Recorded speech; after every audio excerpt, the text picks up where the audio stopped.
Honey, I've got some bad news for you. Not now, Marge. I'm waiting for the new XFL season. Who will win this year's $1 million game? Who? Who? Honey, The X is for extreme. there is no XFL this year. The league folded. Who told you? Last year's MVP. He sweeps up toenails at the beauty parlor. An anthology about the bad, the short-lived, and the forgotten shows and events in television history. This is It Was a Thing on TV. Punisher! Control! Tell me before I change my mind! I give you Super Train.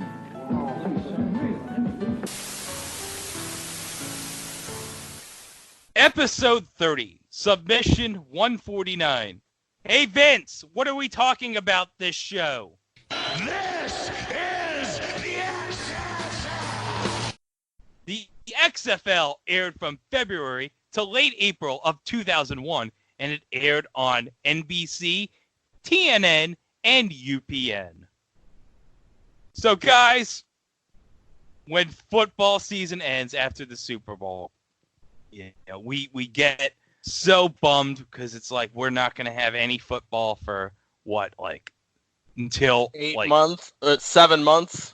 Well, I mean, even if you look at it from a bigger perspective, the draft generally doesn't happen till mid to late April. So at worst, you may have about a 2.5 month lag.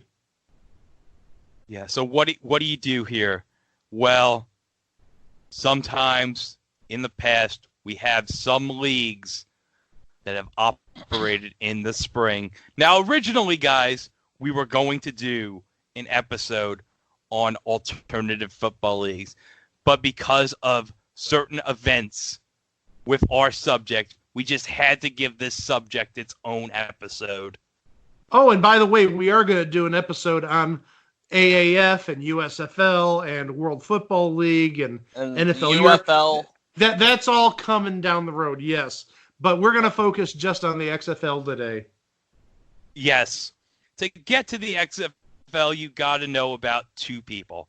Vince McMahon and Dick Ebersol. And, well, Vince McMahon, we all know, he bought the WWF from his father in the early 80s. He broke the rules of the wrestling business. He took his Northeastern promotion into a national phenomenon with guys like Hulk Hogan and Randy Savage and Andre the Giant.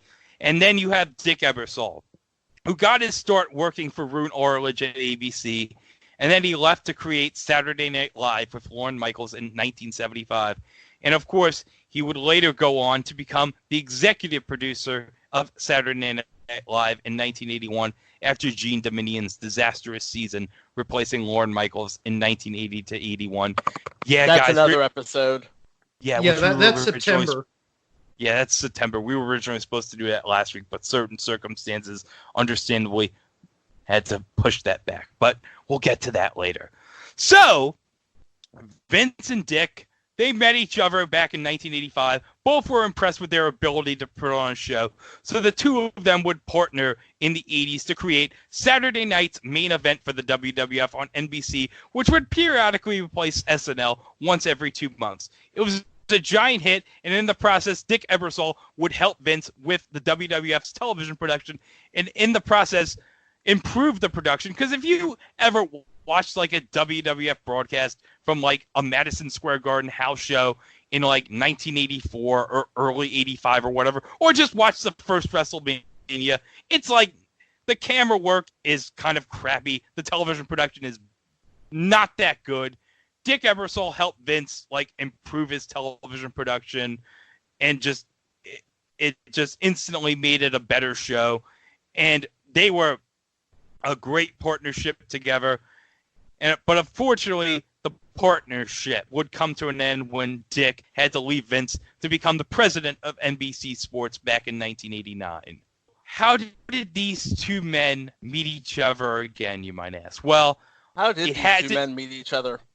Well, I'm going to get to that. It had to do with the end of the NFL on NBC. Now, the NFL had been on NBC even going all the way back to the mid-'60s when they had the rights to the American Football League. But in the 1990s, television rights for the NFL were becoming big business. Fox had bought the NFC rights from CBS for around $3 to $4 billion in 1984, and in that process, it changed the game as far as money for televised sports. And in 1998, Dick decided it wouldn't be worth keeping the rights to the AFC because of the high cost.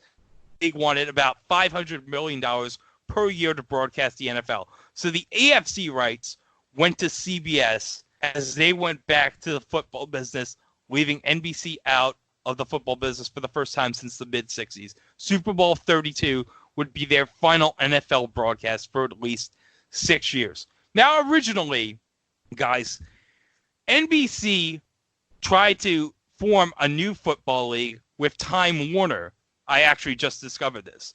Time Warner and NBC were trying to create a alternative league together back in 1999 to 2000, but for whatever reason, the plans didn't work out, so that never happened. So the creation of the league, in October of 1999 of the XFL, Vince decides to create the league figuring there was a drought in sports after the Super Bowl, so he figured, well, why not fill that with more football? So Vince and one of his longtime associates in the WWF, Basil DeVito, who was the president of the XFL, they wrote on a notepad a list of rules and what the vision for what the league wanted to be.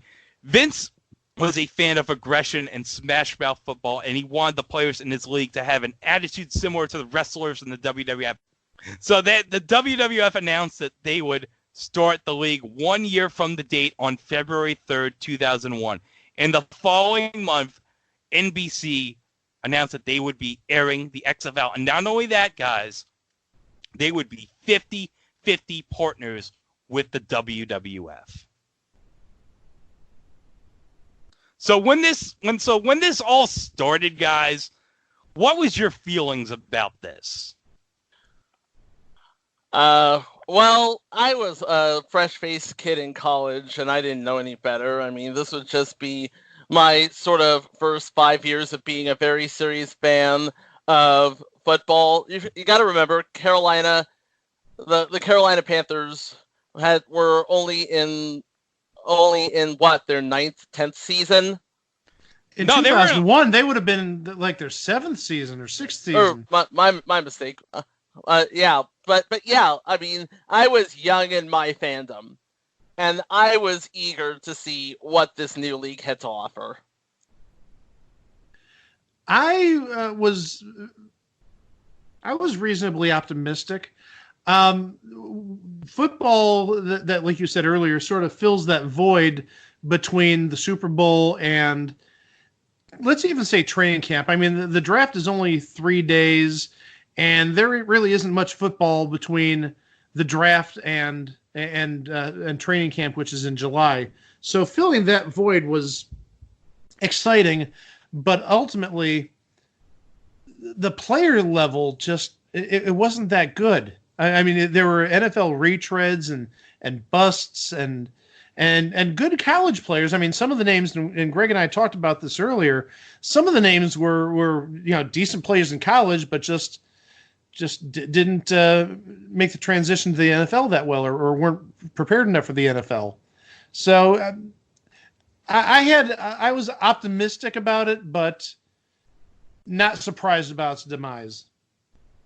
Yeah. I should note, guys, what does the X in the XFL stand for? Officially or unofficially? Officially. Nothing. Correct! It stands for absolutely nothing. In fact, when the league was first organized in 1999, it was originally supposed to stand for the Extreme Football League. However, there was already a league in formation at the same time with that name, and so promoters wanted to make sure that the X did not stand for anything. The other Extreme Football League, which was organized in 1989, actually merged with the Arena Football League's minor league AF2 before ever playing a single game. So the X in XFL is sort of like the S in Harry S. Truman. Yup. Mm-hmm. So we're going to get to the marketing. So NBC has a football league, a brand new football league starting in 2001. But NBC has a problem. They don't know how to promote this to advertisers. They have no rules. They have no players. They have no team names. So all they knew was this was a Smash Mouth league, but they weren't sure what it was, and they needed 6 weeks to show the advertisers what the XFL was. So they marketed it around two things. And what were those two things? Probably the WWF connection. Kind of. But they marketed it around the cheerleaders. That's right, folks. There were cheerleaders. And not just cheerleaders, but sexy cheerleaders. In fact, they encouraged the cheerleaders to date the players. And that's a big no-no in other leagues. Yeah. Yes. And not only that, they marketed around how sexy the cheerleaders were, and they wanted to show how gritty this league was. The XFL, the promos, they had these players avoiding cannonballs. They had them dodging minefields. They were carrying trucks. And what was the biggest thing that they wanted to promote out of this league? The fact that there was no fair catches. So to demonstrate it, they had a wrecking ball take a player out. Just to show, hey guys, this isn't going to be like the NFL. No. We don't have any fair catches in this league. Okay. I'm still stuck on the cheerleaders because it brings back... Well, no, wait, Chico, you're laughing. You don't know why I'm stuck on this. It just brings back the whole jiggle factor thing that we've been talking about for seemingly like the last 6 weeks. Yeah. Okay. What's one of the main draws of the XFL? Let's show the cheerleaders. Okay.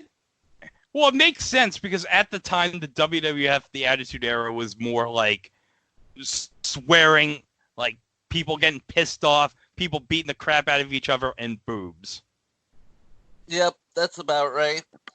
And this was before the Divas era of the WWE too. So when you talk about boobs, you're basically talking about their cheerleaders, their escorts, the escorts to talent.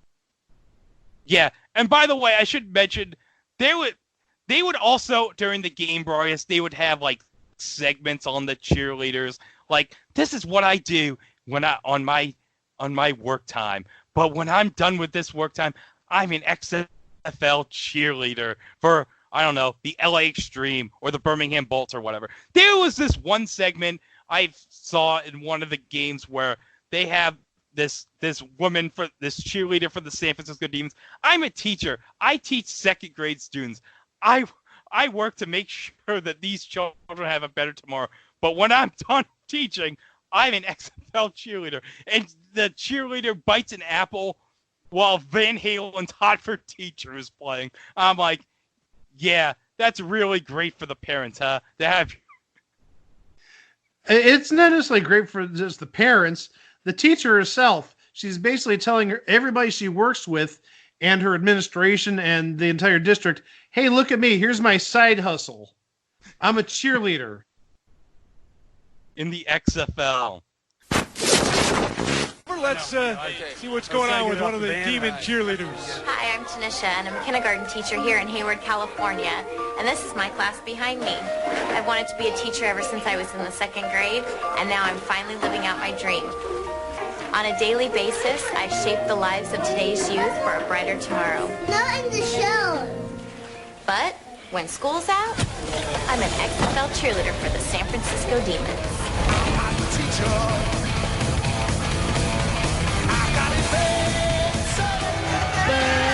There she is, the teacher. Yeah. You remember a teacher like that, Bob? Oh, sorry, I was singing. No. I probably did when I was in kindergarten. Shaping the youth of today. Must have been a private school.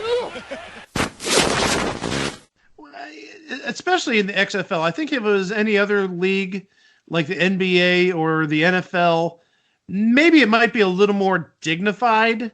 But since you're talking about the XFL, the bad boys, if you will, the new person on the block, I don't know how I'd take that if I was working with that teacher or associated with that teacher in any way. And Mike would know since he is a teacher. Mm-hmm. And also a cheerleader in my spare time. So the XFL, it was marketed and sold as a thing that nobody had ever seen before. Now, there were 8 teams in the league. They were limited to 38 players per team. And the XFL paid standardized player salaries. For example, quarterbacks earned $5,000 a week. All other players got $4,500 a week. But do you want to know how much the kickers got? How much did the kickers get? They got $3,500 a week. That's not entirely fair. Well, so you're basically getting paid that much money to come in with 5 seconds left to go and kick a ball. I'm in the wrong field. I'm clearly in the wrong field. Well, I was going to say that's not necessarily fair because now the kickers here did do kickoffs, right? Yes. I really think that the kickers are the most important players in the game because they get to sort of decide where the ball's going to be placed. But here's the thing. This is the XFL, and they didn't have a kickoff. We'll get to that later. Yeah, the kickers only made $3,500, but here's the thing. If you won a game, guess what, guys? You got a bonus of $2,500. That's not insignificant. No, it actually is I like that because it gives the players more of an incentive to win and to play because you're playing for an extra $2,500. So if you're like not a quarterback and a kicker and you're making $4,500 a week, you know, if I win the game, I'm making $7,000 for the week. Right? And also for a playoff game, it was $7,500 for a playoff win. So, guys, approximately 3 weeks before the start of the XFL, to show the NFL that the XFL was serious, they were going to fly a blimp over the Oakland Coliseum during an Oakland Raiders playoff game. But here's the problem. The blimp crashed into a seafood restaurant. Ouch. Yes. What do you even say to that? Yeah, I'm gonna. What I was gonna say is, I know they're trying to drum up publicity, but you sure as heck know that Roger Goodell or Paul Tagliabue, whoever was the commissioner at the time, I think it was Tagliabue, he certainly would not have let the cameras focus in on this rival league that's being formed. Oh no, Paul Tagliabue would be like, no, let's not even give them the time of day. No. Oh, exactly. You focus your camera on that blimp, and well, using Vince's phrase, you're fired. You're fired. Okay, so now let's get into the teams and the coaches for the XFL. So as you know, guys, I took very serious notes. I took about 26 pages of notes. I was very prepared for this episode. So we have the Eastern Division.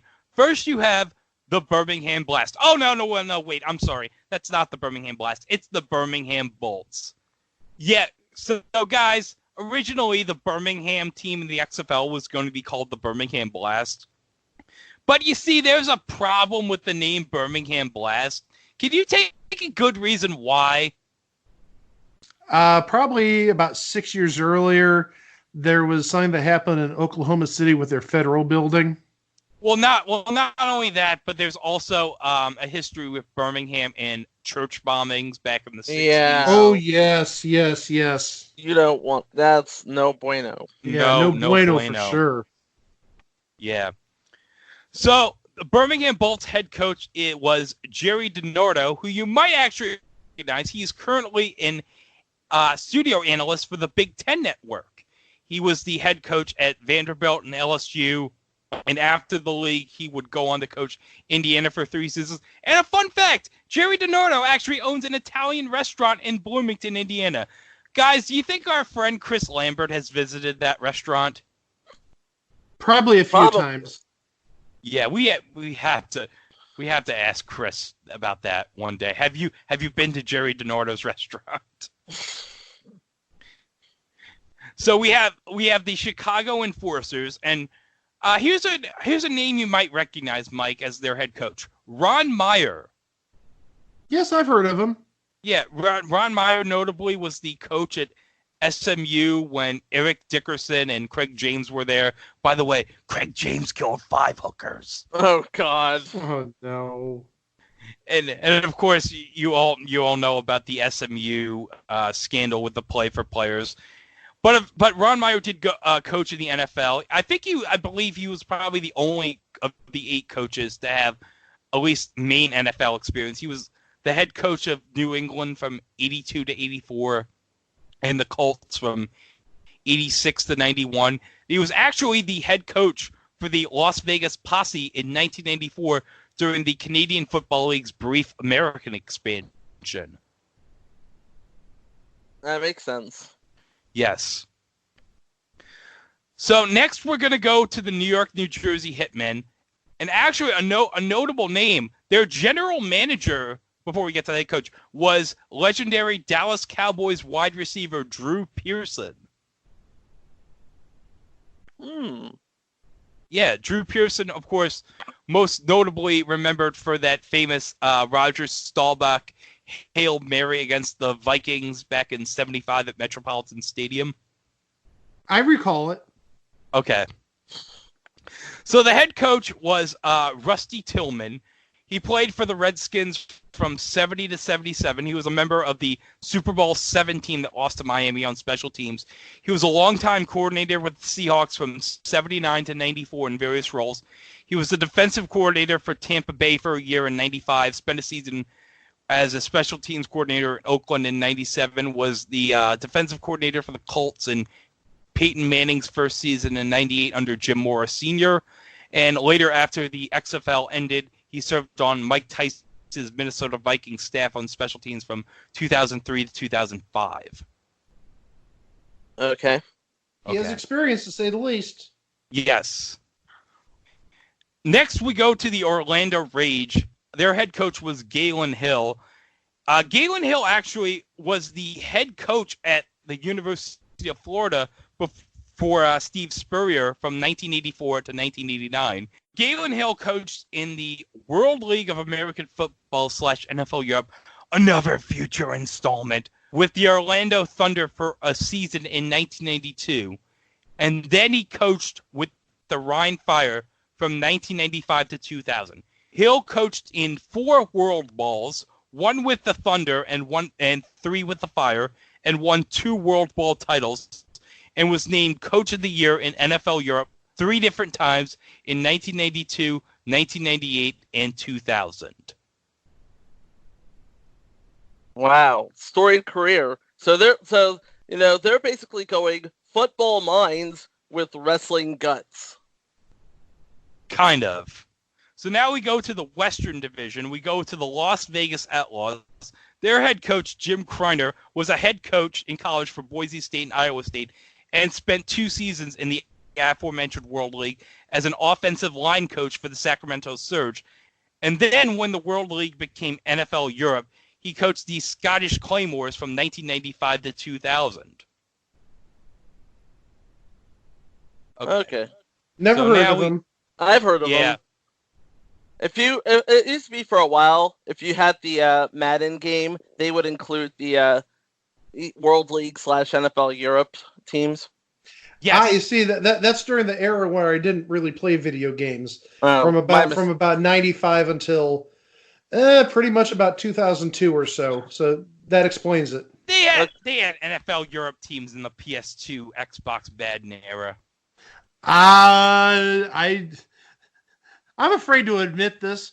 I don't know how to say this, but I had Madden 07 and don't remember that there because I think it is gone by that time. Yeah, it was. But also, the last Madden that I bought before 2007 was Madden 94. So I totally missed that era where you totally did. Yeah, I missed that NFL Europe era in the Madden game. So that's why I didn't ring a bell. Yeah, but that's another episode. Greg, continue.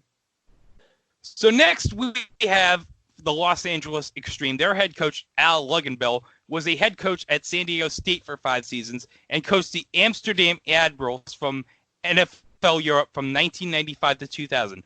Now, guys, there was one notable player he coached, Al Luginbill, in Amsterdam. Do you care to guess who that was? Because he was a big star at this time in 2000, 2001. It has to be Kurt Warner, I would guess. Yes, he was. Kurt Warner played in NFL Europe with the Amsterdam Admirals in 1998, the year before he had that Cinderella run where he became the starting quarterback for the St. Louis Rams after Trent Green got injured and led the Rams to Super Bowl 34. And the rest was history. Yeah, yep. and an interesting note about Al Luginbill, his son Tom Luginbill, who is currently on ESPN, was a quarterback's coach for the LA Extreme. And guys, guess who was the field analyst for today's? By the way, guys, in case you don't know, we're recording this the day the new XFL launched. Do you know who's the field analyst for ESPN's game today? Tom Luginbill. It's gone full circle. Yep. Oh, yes.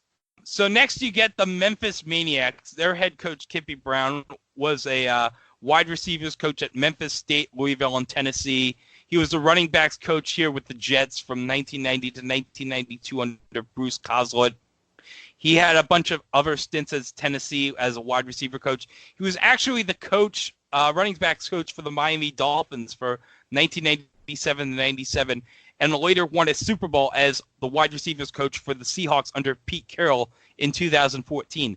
And a notable fact, in 1996, Brown helped running back Kareem Abdul-Jabbar become the first Dolphins running back to reach 1,000 yards in 18 years. And in 1997, Abdul-Jabbar tied a league 15 rushing touchdowns.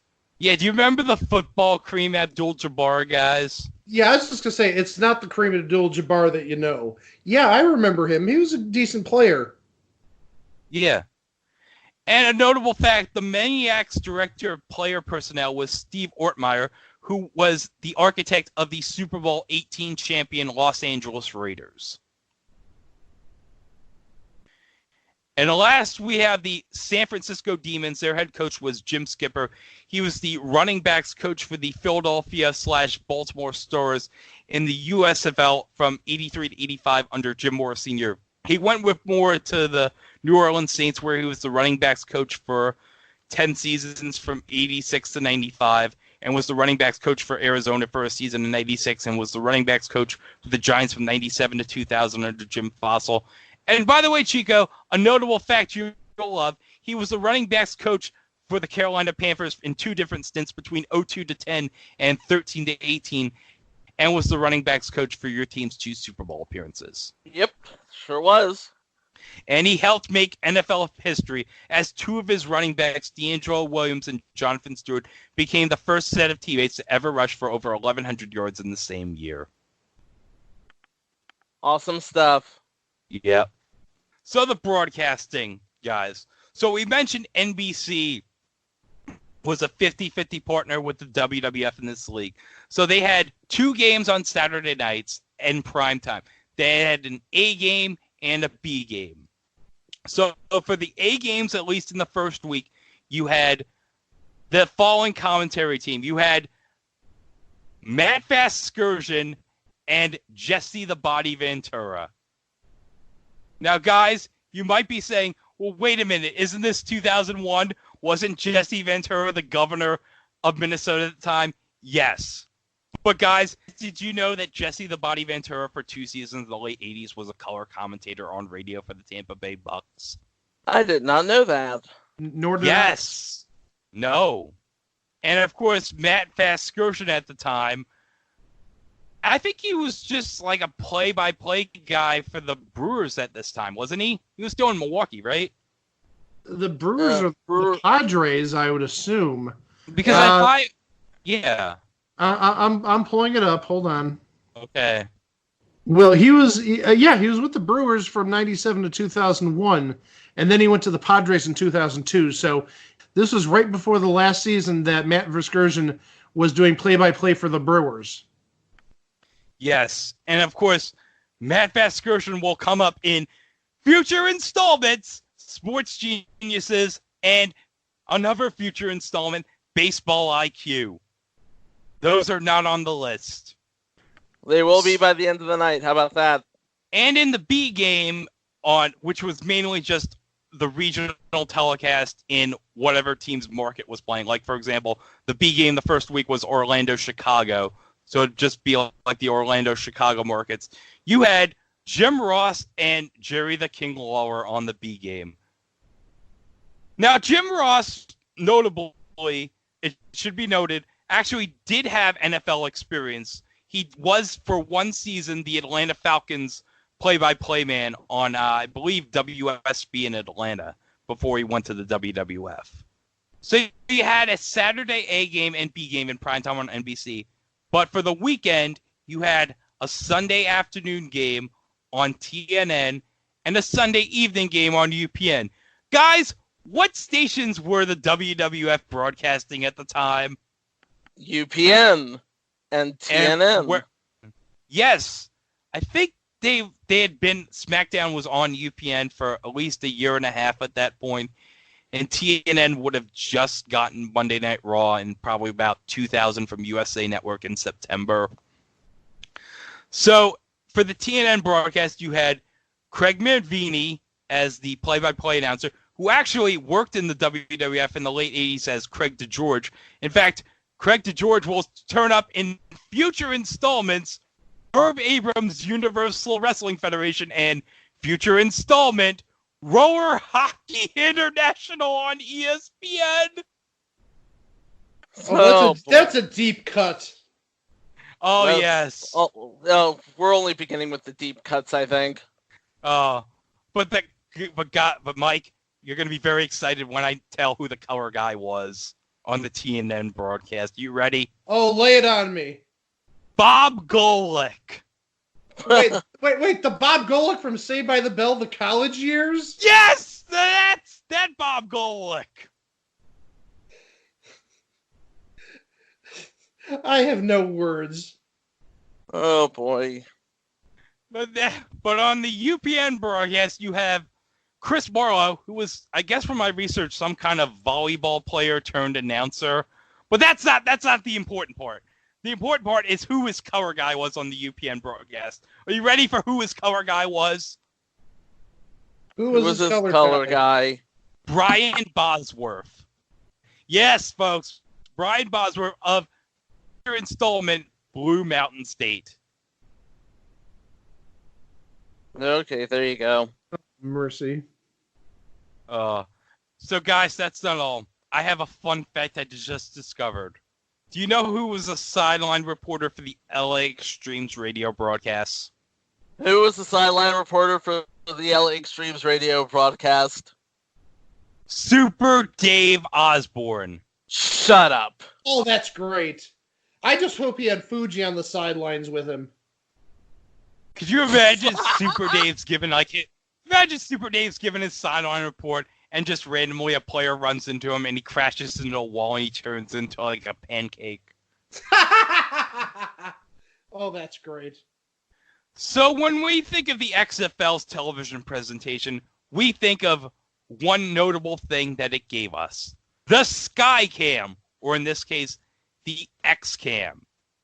Now in the ESPN 30 for 30 doc done by Dick Ebersol's son, Troy Ebersol, called This Was the XFL, the lead football director at NBC, John Gonzalez, explained the idea of the Skycam to Vince and Dick, and they weren't sure what it was about until Gonzalez showed them a Madden video game and explained to them, hey guys, this is what the kids are playing nowadays. If we want to get modern, if we want to do something that has never been seen in a football broadcast, we gotta use this kind of presentation because this is what the kids are into.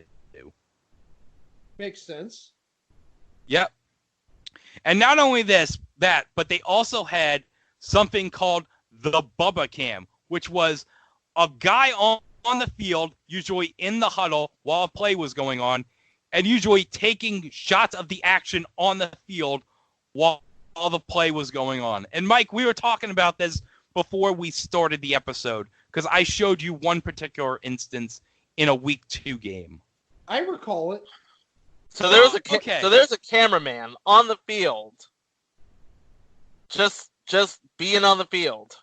Yes, and so in this particular instance in Week 2, someone who will not mention yet, but a running back on the Las Vegas team tries to go around the cameraman on the field, and it results in like a 15-yard loss. Oh my God, really? This is one of those cases of way too much, way too soon. And a notable thing I want to know about the XFL, all the stadiums in this league were completely grass. There was no artificial turf. I don't think they had invented field turf yet, or I don't think it was really widespread at the time back in 2001. So every team in the XFL had grass on it. This was at the period where Giants Stadium, where the Hitmen played, used grass, because this was right after Jason Senior of the Giants got injured in the 98 preseason, and then a year later, Vinny Testaverde broke his ankle in Week 1 in the 99 season for the Jets. So in 2000, they went to grass, so that's why they were playing at Giant Stadium in 2001 for the Hitmen. So they were all grass. So it was an all-grass league. Field turf wasn't a thing yet. Yeah, and this was another thing Vince wanted to do. This wasn't some pussy league where they play on an official turf. No, they play on grass, damn it, because this is a gritty league. This was supposed to be a callback to Smash Mouth football of old.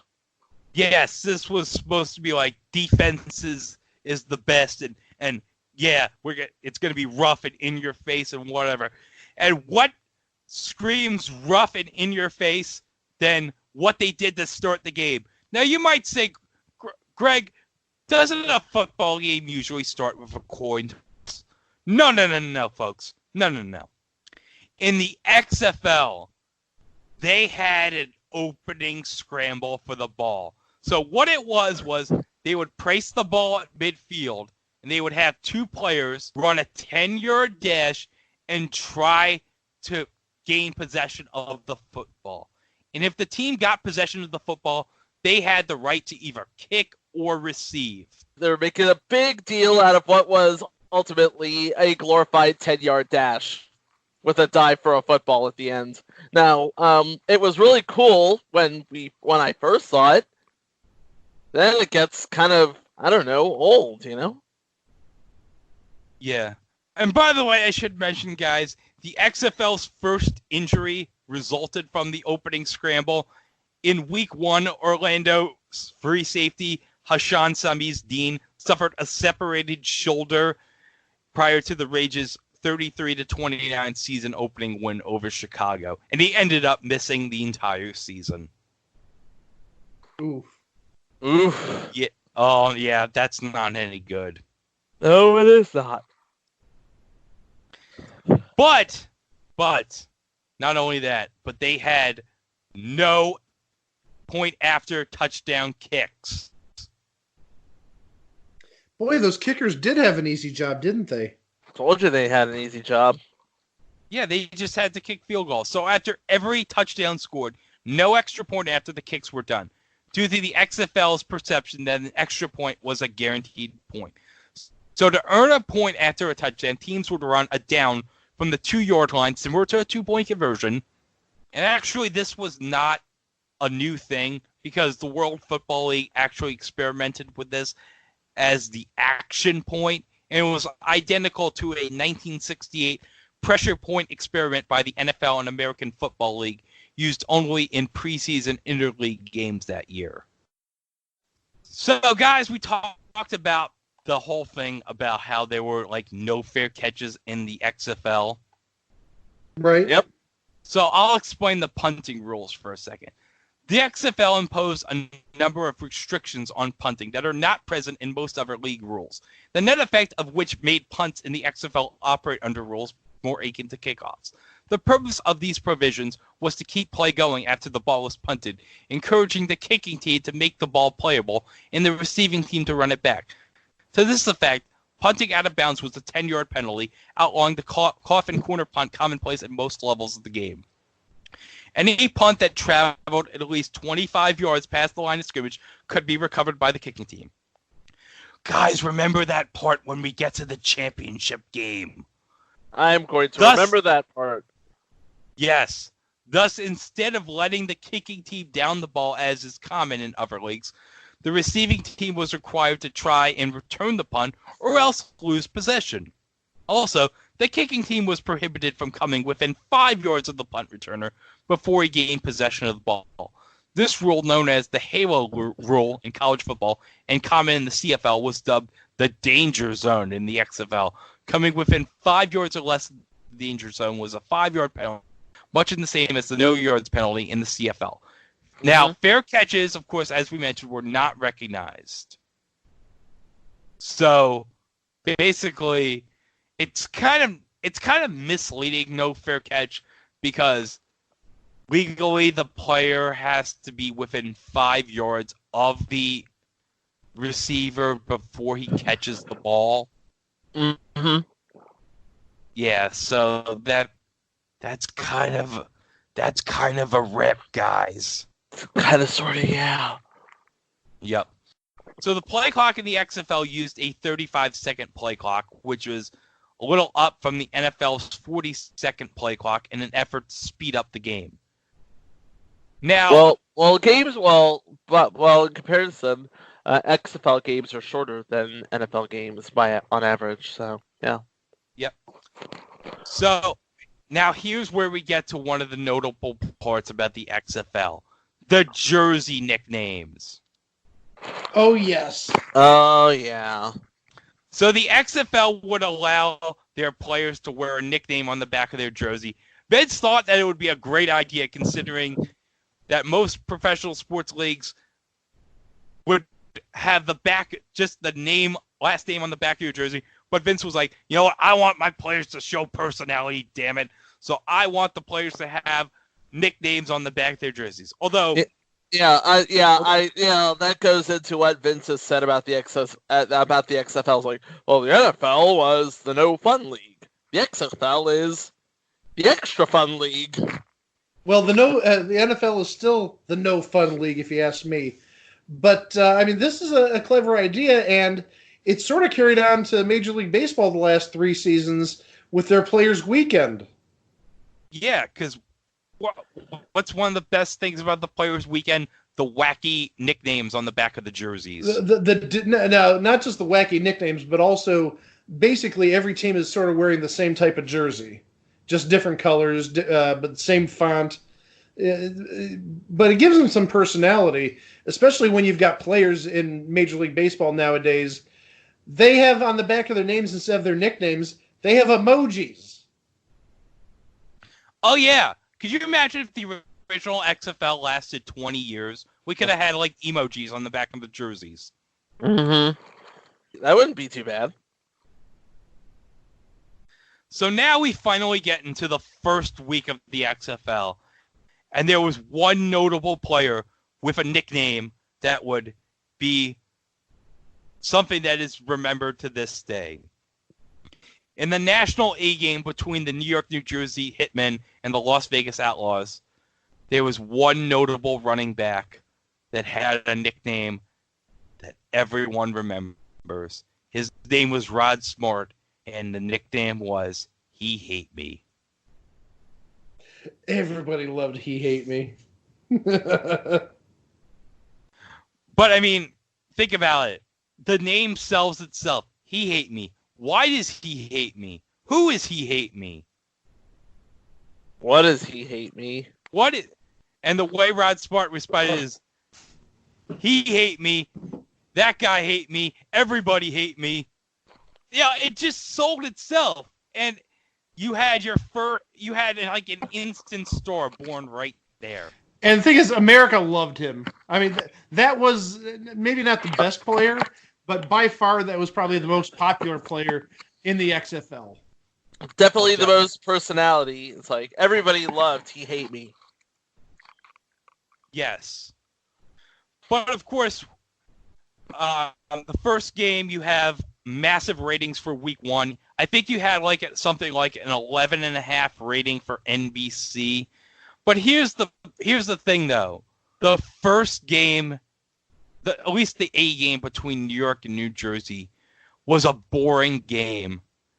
I think the final score I have the final score right here. It was Las Vegas over New York, New Jersey, 19-0, and all 19 points were scored in the first half. In contrast, the regional game between Chicago and Orlando was actually an exciting game. The final score was Orlando 33-29, as I mentioned earlier. So yeah, you had an exciting first game between Orlando, but the problem was that wasn't really the national game. It really didn't give a good first impression of the XFL when you see one team in New York, New Jersey who had a net passing yards of 144 yards. Man, those are like Christian Hackenberg and the AAF type numbers. Basically. Yeah.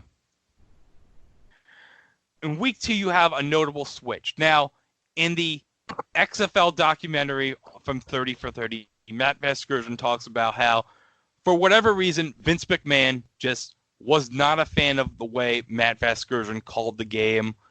So he had Matt Vasgersian go to his limo and kind of like, Vince is like, pal, I got to replace you on the A game. I'm going to have Jim Ross replace you. You're just going to go to the B game with Jerry Lawler for a bit until we can figure out what to do. So, yeah, you go there. And Matt Vasgersian basically remembers it as, yeah, I kind of felt like, yeah, I wasn't good enough for the XFL. If I'm being said, yeah, you're just gonna go to the television equivalent to Siberia doing the regional game. That's tough because Matt Vasgersian is probably, I would say, one of the best, if not the best, play-by-play people, regardless of the sport. Yes, and of course now, Sunday Night Baseball on ESPN and everything. So now we get to week 2. The A game, you have the Los Angeles Extreme against the Chicago Enforcers. Now, this was a notable game because, guys, this was at the period where LA, of course, did not have professional football this time. This would have been, 6 years after the Raiders and Rams left? Yeah. Mm-hmm. And you have opening the crowd at the LA Coliseum to get the fans excited. Guys, do you want to take a guess? Oh, I'd say somebody like Whitney Houston. No. Britney Spears. No. If you want to get people excited about this new football league, you have to call on the most electrifying man in sports entertainment. Yeah, that's right. You turn to the Rock. Boy. Well, he would have been a rising star in 2001, yeah. so Yeah. that makes sense. Plus, This obviously, was after the legendary halftime heat, a year after the legendary halftime heat, if I'm not mistaken. Well, 2 years after halftime heat with Mick Foley. That'll be a future entry down the line. But yeah. So yeah, and also The Rock would have been in the Scorpion King at this time. So yeah, that's why I said he was a rising star because he was. Yeah, in the Mummy sequel, The Scorpion King. Yeah. Plus, also, he obviously had a relationship with Vince in terms of being WWE property. Yep. So, okay, guys. LA, Chicago. Do you want to know what happened during the game? Oh, something must have happened. What happened? Oh, guys, you're not going to believe this. During the game, the power went out due to because somebody at NBC forgot to put gas in the generator. Whoops. So not only that, guys, but because of that, they had to, in the meantime, go to the B game. And Matt Vasgersian talks about, oh, geez, I had been told I wasn't good enough for the A game, and now here I am back on national TV because the gas went out. What do we say about karma? It's a B. It's a B. Yeah. So because of that, and due to an injury on the field later in the game was running late. And here's the thing. These games were on Saturday night in prime time on NBC. Now, guys, what's on after primetime programming on NBC and after the late after the late local news, Saturday Night Live? Oh, and who would have been I'm sorry. Wait, I'm sorry. I had It's Showtime at the Apollo on my card. Oh, guys, no. Oh, that's after Saturday Night Live. Okay. Okay. So who would have been hosting Saturday Night Live this week in 2001? It was the recent Super Bowl halftime performer, Jennifer Lopez. Ah. Yes. Say this would have been around the time I think she was still dating Puff Daddy at the time. Yeah. Or maybe probably they were about to break. So, and I think this was also around the time he had those legal problems, if you remember.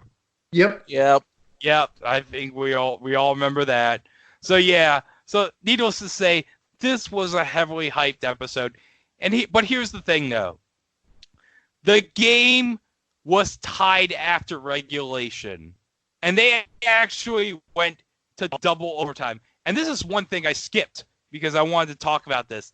The overtime system was not really your traditional sudden death system. What it was kind of similar to the NCAA in college where a team would start at the 20-yard line and they would have at least 4 downs to try and score a point or whatever or kick a field goal. Well, now let's say, for example, like the first team is driving and you score in like two downs or whatever. Yeah. So the opponent would have to score in the same number of downs or less. I like that. I'm sorry. I like that. Yeah. So let's just say on the first play of the drive, a team scores a touchdown. The same team has to equal that in 1 down, or else the game's over. Okay, that makes sense. You know what?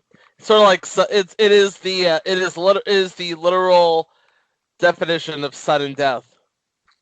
Yes. Yeah, a very modified version of the college rules, which I love, especially over the NFL current overtime rules. I really like Agreed. it. Yes. So you have this exciting double overtime game with LA beating Chicago, and you have another instant star made from this game, and that would be the LA Extreme quarterback, Tommy Maddox,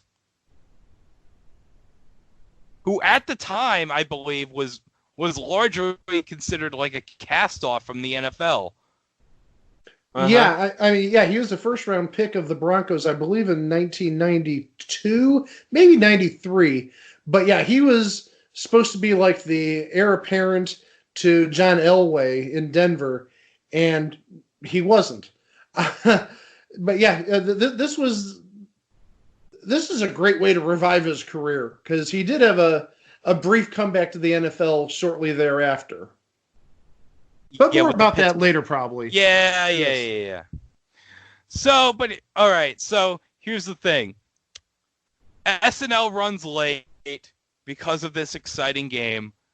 So basically, Warren warned Vincent Dick, like the duck to Noel Edmonds on Cheap. Don't do this again. Oh no, I'm sorry, I'm dead. That's horrible. Sort of.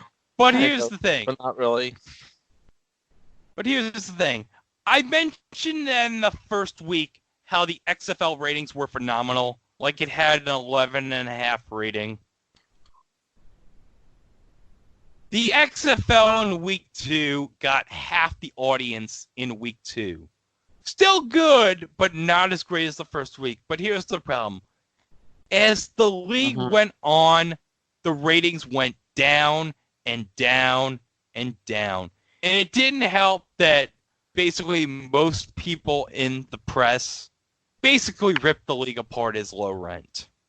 Well, I don't want to say it was necessarily low rent, but yeah, when you're playing with players that can't make an NFL roster or maybe are past their prime, yeah, that's not good.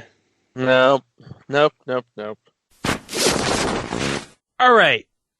So, in this first segment here in the extended cut, now I'm here with Chico for the extended cut. Mike's not here for this because he had some other things to do right now. But in this one of 2 additional segments on the 2001 XFL, Chico, I want to talk to you about a player on the Orlando Rage by the name of Jeff Brom. Jeff Brom? Yes. Now, he was a journeyman quarterback. He played for the San Diego Chargers, Washington team we don't say anymore, San Francisco 49ers, Tampa Bay Buccaneers, Denver Broncos, and Cleveland Browns. He was the starting quarterback for the Orlando Rage in the XFL. So, while playing for the Orlando Rage, Brom took a punishing sack that resulted in him being taken off a stretcher and onto the hospital. But, Chico, this moment right here, now I'm going to play you a clip. He came back a week later to play in the following week's game. And so what you're going to watch is a highlight package of the injury and his interview from the week following his hit, okay? Orlando Ranger led by quarterback Jeff Brom. 7 TD passes, one of the XFL's first stars. Amazingly, he'll start tonight after a punishing shot that knocked him out.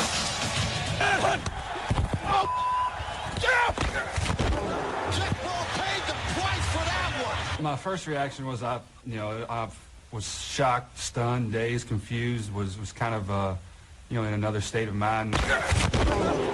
I bet he was. I saw his head one way in his body, and I'm like, oh, goodness. His nose was out the side of his ear hole, and I was like, man. His helmet was halfway off his head, and he was just laying there. I don't know if he was breathing or not. The concerns for quarterback Jeff Brom. So then they had to take him to the hospital to get the x-rays, and once those came out okay, then I was able to come back to the field with a neck brace on. For a guy to take a hit like that and then come back on the sideline and cheer his team on, that really was touching. I'm getting goosebumps now thinking about it.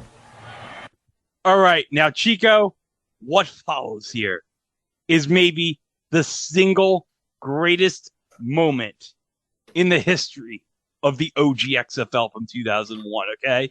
Ready or not, here it comes. Jeff Brom, how in the world are you starting this game tonight after taking that hit just 6 days ago? Well, let me answer that question by asking you 2 questions. One, is this or is this not the XFL? Yes, it is. 2, do I or do I not currently have a pulse? Yes, I do. Let's play football.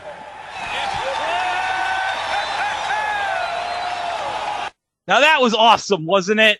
That was epic. That was probably the mic drop moment of his career. No, seriously. That was it for him.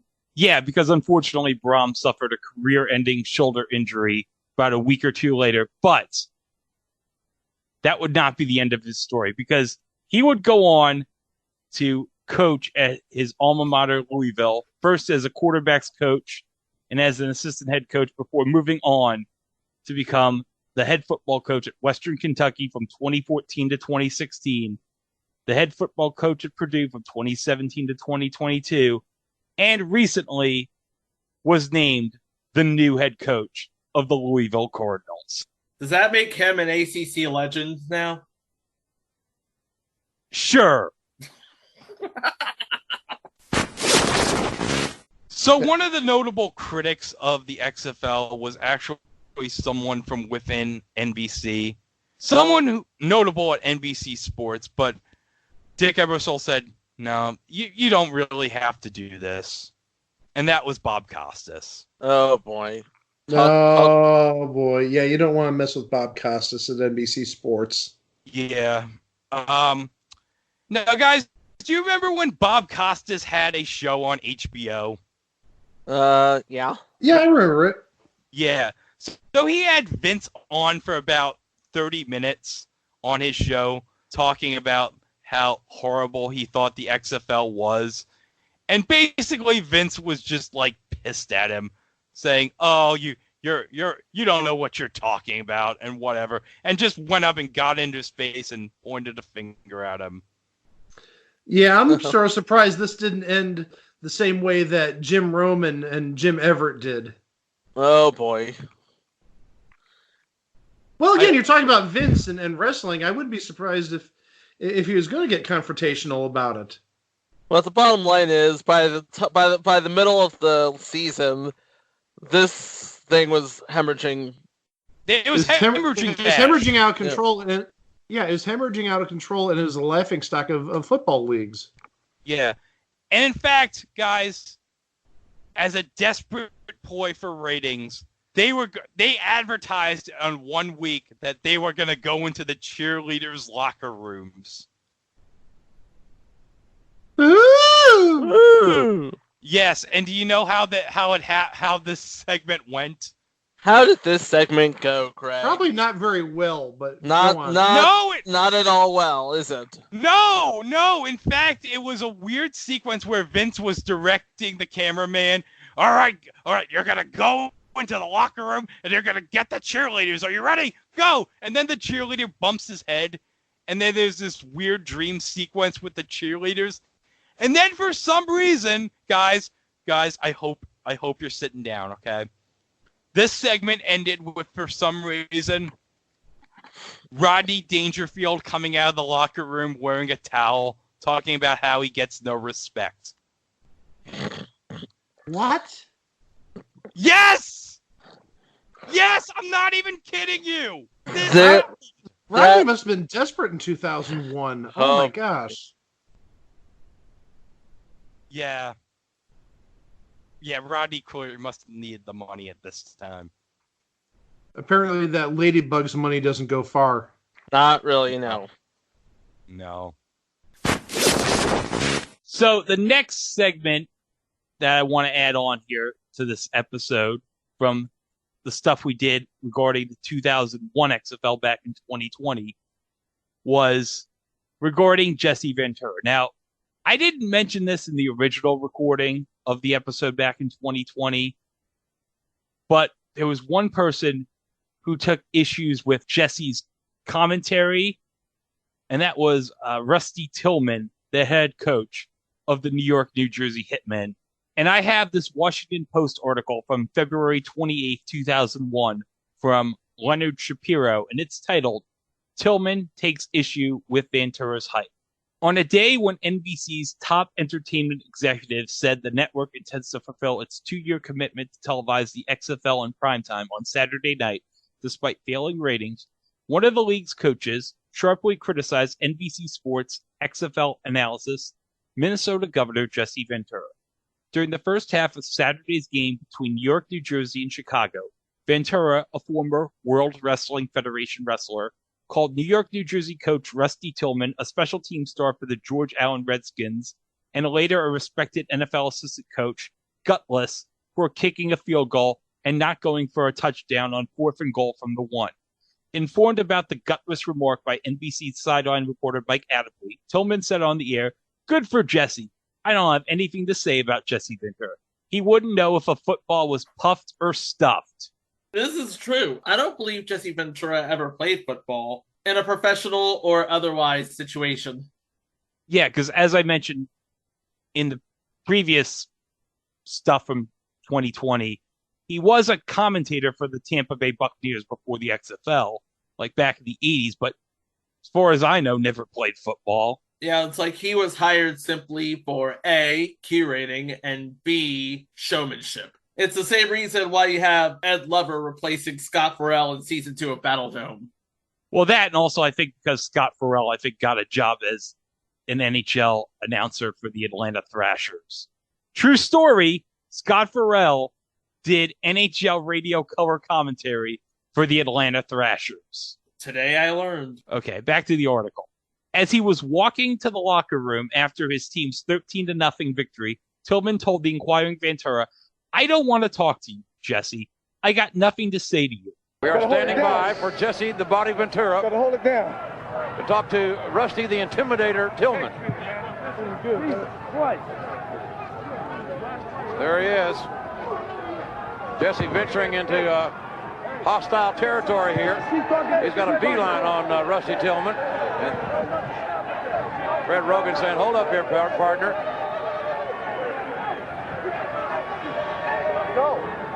Jesse inching ever closer to Rusty Tillman. This ball game has concluded.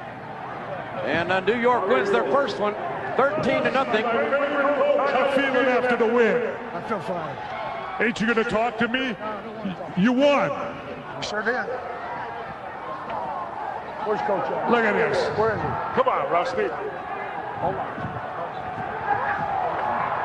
Well, apparently. Tough one, Dave.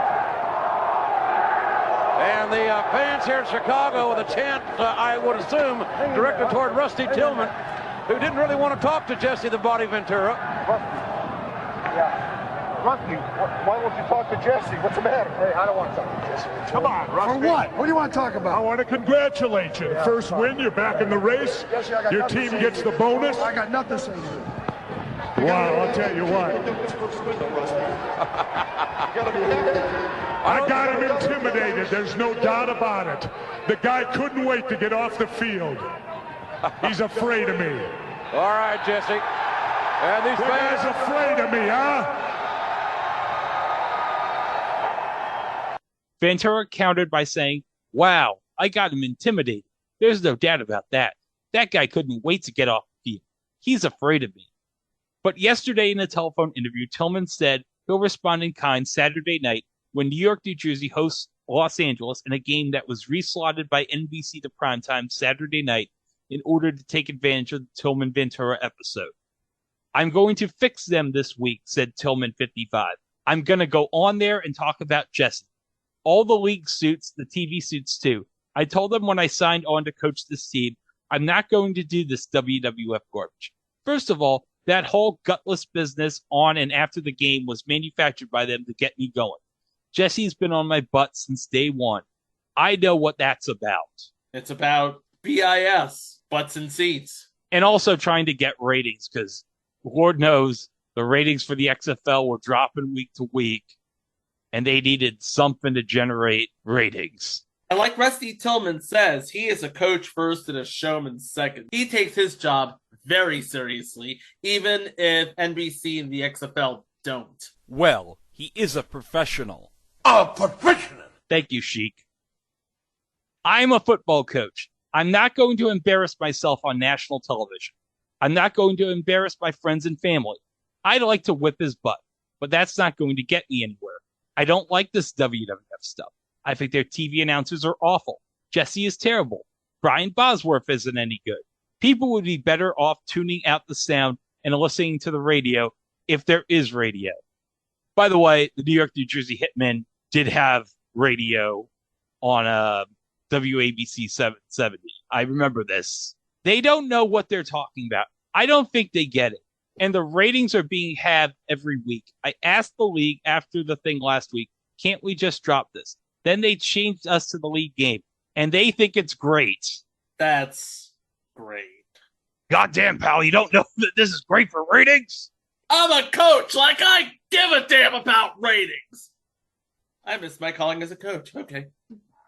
Ventura was not available to comment yesterday. Because of course he wasn't. No. If you saw the end of the game as a viewer, it was fun. NBC Sports spokesman Kevin Sullivan. Not that Kevin Sullivan. This is another guy named Kevin Sullivan. I'm pretty sure he was not running the Dungeon of Doom while he was working for Dick, said yesterday. Jesse's job is to be entertaining. Tell it like he sees it and not be like a conventional football announcer. Now it's a subplot. It won't be scripted, but I'm sure they'll have some words with each other. Tillman also insisted he has not spoken to any league officials about the incident and that he hasn't been told to hype the Ventura incident by anyone at NBC or WWF. You called me, so I'm telling you, he said. The only thing Vince McMahon has ever said to me is be yourself. That's all I'm going to do. Meantime, the network's president of West Coast Entertainment, Scott Sassa, said he was disappointed with the XFL ratings decline. NBC and the WWF have partnered to launch the 8-team league, and both were thrilled when the season opening telecast did a 9.5 national rating to win its time slot the Saturday after the Super Bowl. The number has fallen ever since, with NBC getting a dismal 2.9 rating for its telecast of this past Saturday's game between Tillman's team and Chicago. But Sassa in a conference call to reporters, along with NBC President of Entertainment Jeff Zucker, said he was confident that the numbers will improve, with some tweaking by NBC Sports Chairman Dick Ebersol and McMahon.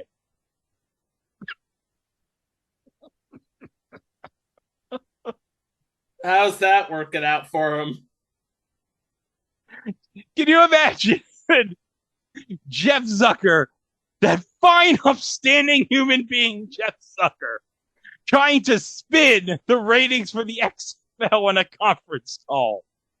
Jeff Zucker, the man who single-handedly deep-sixed 2 networks. And the man who deep-sixed his career by, well... No, we don't need to say that. We don't. No, I'm not going to say it, but you all know. Wink, wink. Not just say no more. Yeah. We are building a business here, Sassa said. We're focusing on getting this thing going. We have a 2-year arrangement.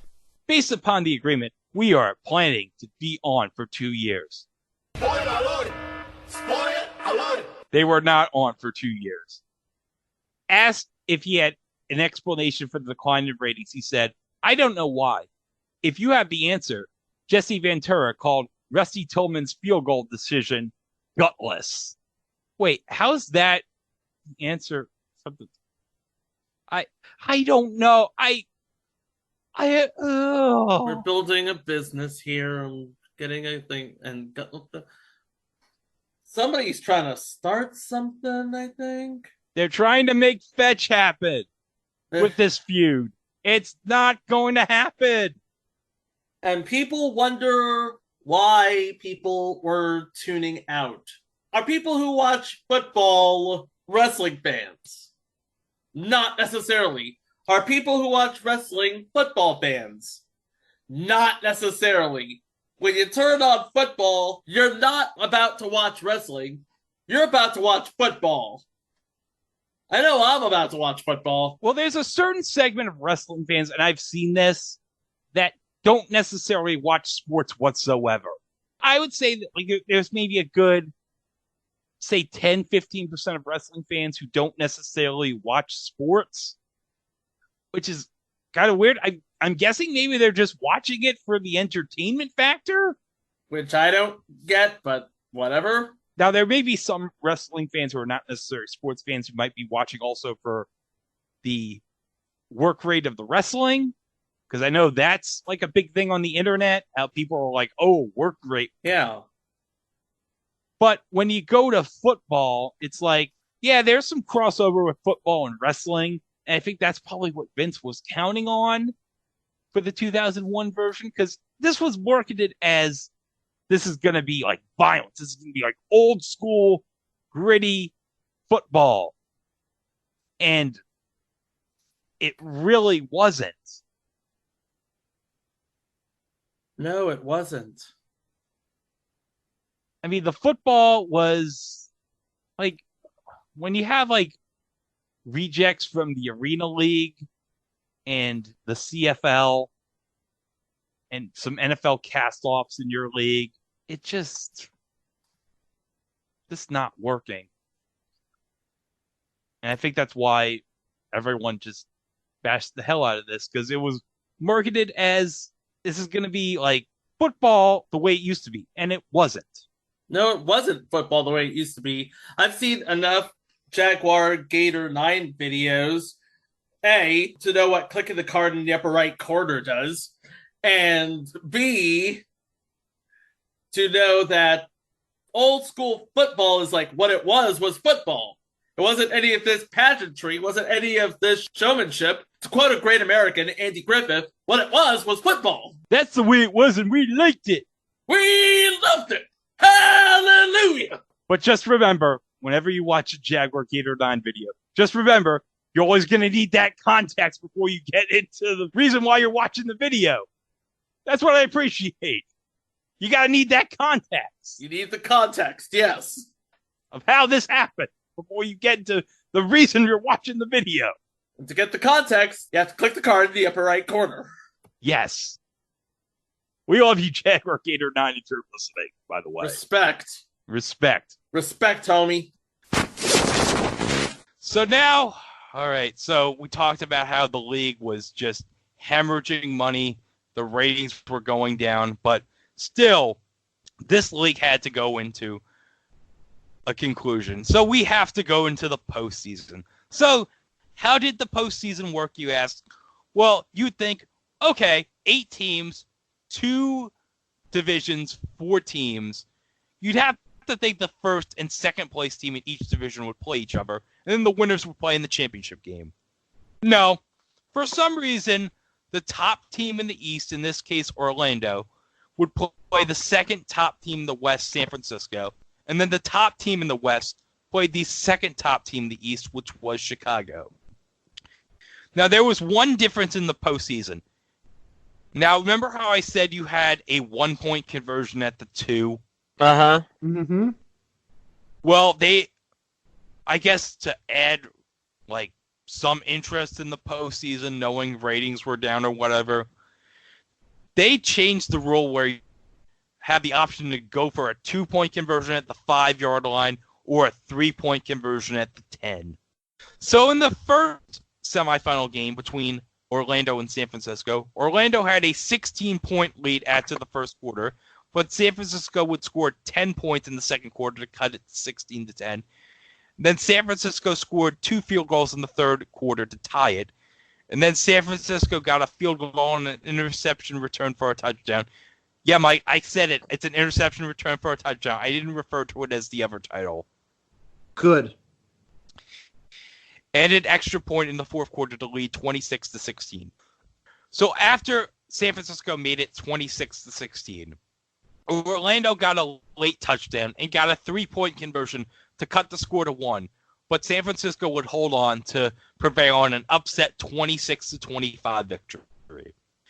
And in the other semifinal game between the Extreme and the Enforcers, LA dominated Chicago, beating them 33-16 as LA's defense got 3 interceptions and Tommy Maddox threw for 2 touchdowns. So guys, you'd think that this would be an exciting final. It's 2 California teams battling for the championship. You've stuck by this league all year long. You think maybe that you're going to have an exciting championship game. Guess what, guys?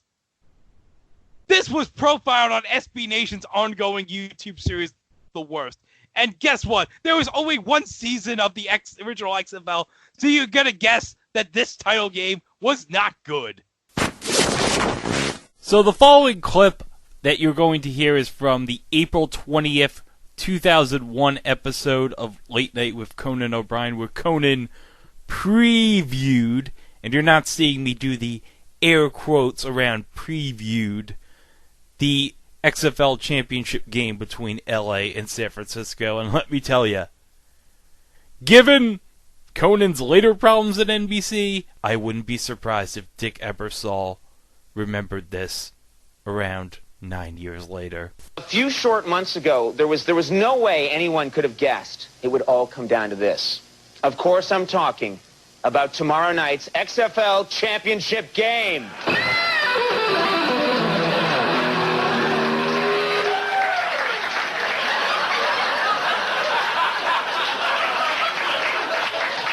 That's right. If you don't know already, I'll say it one more time. The championship game, known as the $1 Million Game, is being played in Los Angeles tomorrow night. And with both teams hailing from the Golden State, this should be the most exciting XFL championship game ever.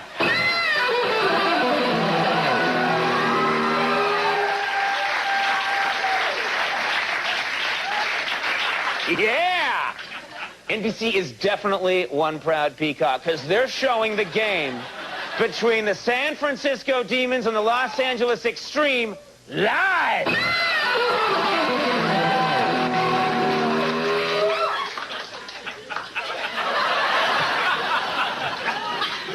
Tonight, and try and contain yourselves, but tonight we thought we'd take a sneak peek behind the scenes of the big game in a little segment we're going to call XFL $1 Million Game Preview.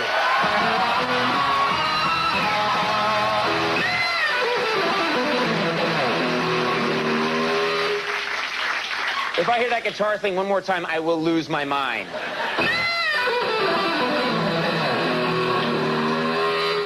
Almost. All right.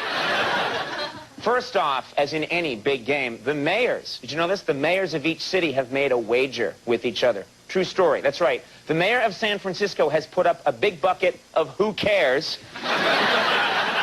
And the mayor of LA has put up an entire case of don't give a crap. Let's see what happens. Who wins? That's going to be good. It's going to be big. Now, the opening ceremony for the big XFL game is going to be very exciting. First of all, get this. A helicopter is going to fly over the stadium, and all the NBC executives responsible for creating the XFL will be thrown to their deaths. That's right. Yeah. See Dick Ebersol falling mid-flight. There he is. They're not laughing in Burbank. All right. So you have a 3-0 game for the first quarter. LA gets a touchdown to make it 9-0. They miss an extra point. So here we have a situation here where it's 3rd and 31. Oh yeah, I forgot to mention by this point, Matt Vasgersian after week 6 was back as the A announcer replacing Jim Ross. So, okay. So the clip I'm going to play here is the score is LA 9, San Francisco 0. San Francisco is deep in their own territory at 3rd and 31. Now, guys, remember what I said about the punting, how if a ball travels 25 yards, it can be recovered by either team? Yes. Well, maybe. So San Francisco, to try to catch the Extreme off guard, decided to punt with the quarterback at 3rd and 31, and, well, here's what happened. Well, they got nobody back deep, Los Angeles. Orange 90! Watch counter! Orange 90! I'm not sure if Mike Pawlowski has this in his repertoire. Well, he does now. 3rd and 31. Quick kick. There it is. Oh, free ball, a flag on the play. Jimmy the Jet got in between them, but it's Reggie Durden to pick up. Durden across midfield. You talk about a backfire. You talk about a plan gone bad. We'll see what the flag means, but if the play holds up, it's 16-0 LA. I'll tell you what the flag means. San Francisco did not give the Los Angeles return man a fair chance to catch the football. Violation of a 5-yard belt, kicking team number 4. That penalty is declined. The touchdown is good. Oh, man. Well, so much for my offensive coordinator moves. So, yeah, as Matt said, this did not go well for San Francisco.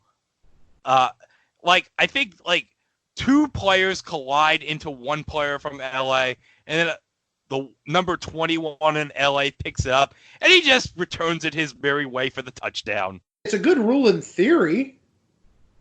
Yeah, because, I mean, if a punt goes 25 yards, any team can recover it regardless if the person touched it or not. And you want to try to catch them off guard. You want to get some offense going, San Francisco, but no, it did not go well for them at all. And the game just went downhill for San Francisco. They lost 38-6. As a matter of fact, San Francisco would bench their starting quarterback, and their backup quarterback got injured near the end of the game and got replaced by their third-string quarterback, who recorded their only score for a touchdown with 30 seconds left. Ooh, not a good day at the office for San Francisco. No. And no. And with that, the LA Extreme were the 2001 XFL champions. And do you want to know who the MVP of the game was? Who was the MVP of the game? The kicker, Jose Cortez. He earned his $30,000 that week.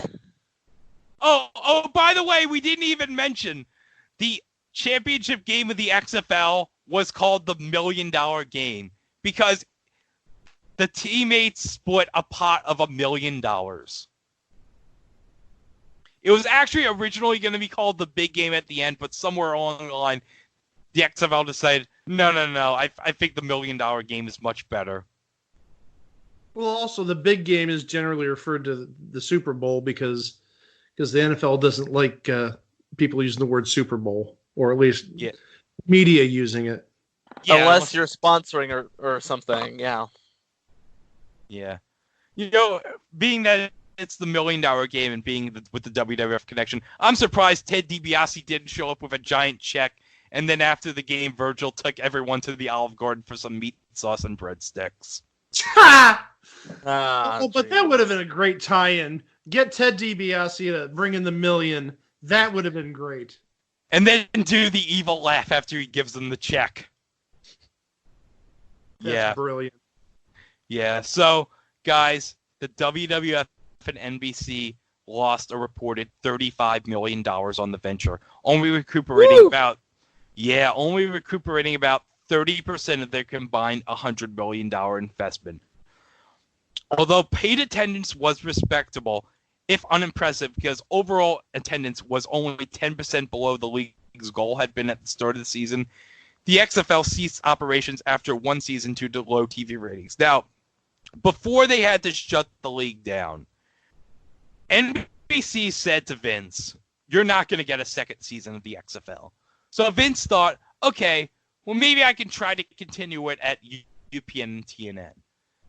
So he asked UPN, hey, guys, would you be interested in a second season of the XFL? And UPN was like, sure, Vince, but on one condition. You're going to have to cut WWF SmackDown from 2 hours to 90 minutes. Uh-oh. And that's not good because at the time, WWF had this big deal with Viacom where they essentially got all the ad money from their deal with Viacom, and losing 30 minutes of SmackDown meant they weren't going to get 30 minutes of that TV revenue of the ad money. So Vince was like, you know what? It's not worth it. Let's just shut it down. And so on May 10th, 2001, the XFL was done after one season. Aww. Well, the original XFL. Yes, the original XFL, because as I mentioned, the XFL was profiled in Charlie Ebersol, the son of Dick Ebersol's documentary for 30 for 30. This was the XFL. And at the end of the documentary, Vince says to Dick, you know what, Dick, I've been thinking maybe it's time to bring the idea of the XFL back. And what do you know? Later that year, Vince McMahon said in a press conference, guys, are you ready for this? I'm bringing the XFL back. And I remember when this was announced, like in the end of 2017, I was like, what? Yeah, but also like around the same time, you had the announcement that the AAF was coming. Yeah. So now you had two competitors to the NFL coming. And again, the AAF is a separate show for another day. But the one thing I got to give Vince and the XFL 2020 credit for, this definitely was not rushed. Vince took his time with the XFL, and you can see that he's making wiser decisions because the commissioner of the XFL is Oliver Luck, who is a former player, also father of Andrew Luck, who played for the Colts. And also, he has experience. I believe he is a football coach. Let me look. I think he was coach at Virginia. Let me take a look really fast. I believe he was an AD, I believe. So, yeah, he's the commissioner and CEO of the XFL, which is a pretty lofty title right there. president of NFL Europe, athletic director at West Virginia for 5 years, and the executive vice president at the NCAA before going to the XFL. And he got he got his JD from University of Texas School of Law in 1987. So he's not just an athlete; he's a pretty smart guy too. Yes. And I think Oliver Luck was the guy that instantly gave this league credibility, this new version of the XFL credibility, because Oliver Luck is coming from the NCAA. It's like when you heard that announcement, it's like, okay, they have to be serious here, because Oliver Luck would not leave a cushy job at the NCAA if this league was going to be just one and done. Absolutely. Yep, they're definitely thinking long term, and I saw the reaction to the games that we had today, and it's been mostly positive. Oh yes, it's been very good. I thoroughly enjoyed the first game. I didn't have a chance to see the second game, but this is definitely not the XFL of 19 years ago. No. I mean, you have ESPN, you have Fox, you have ABC, you have FS1. So, unlike the AAF, which used, CBS Sports Network, TNT, and had some of their games streaming on Bleacher Report's app, you have serious networks involved in this. And you've actually got pretty decent players this time. You've got some name players, maybe not superstar players, but at least when Greg and I were looking at the rosters about a week or two ago and comparing them to the first XFL's rosters, there are a lot more recognizable names. Yeah, I mean, you got Cordell Jones on the DC Defenders. Glenville in the house. Oh, sorry. Oh, yeah. Yeah, that's where I teach. I'm sorry. Yeah, you have Sammy. I was going to say, you have Sammy Coates, the former Steelers wide receiver on Houston. And former Brown, but enough about that. Yeah. Yeah, Elijah Hood at the on the Los Angeles Wildcats. Tar Heel in the house. Oh, and by the way, there's another Tar Heel in the league, Chico. This is Ricky Prohl's son. Austin. Austin Prohl. Austin Prohl. Yeah. Yes. Yeah, I remember that guy. Who scored the first touchdown in XFL 2020 history. Yes. Little trivia for later. Yeah. The first player to score a touchdown in XFL 2020 history came from what school? Duke, shut your mouth. Boo. So yeah, I think we can say, listen, we don't know if the new XFL is going to be a success or not, but I gotta say, after the first day of games, we are loving what we saw so far. And the reaction online has been mostly positive. Yep.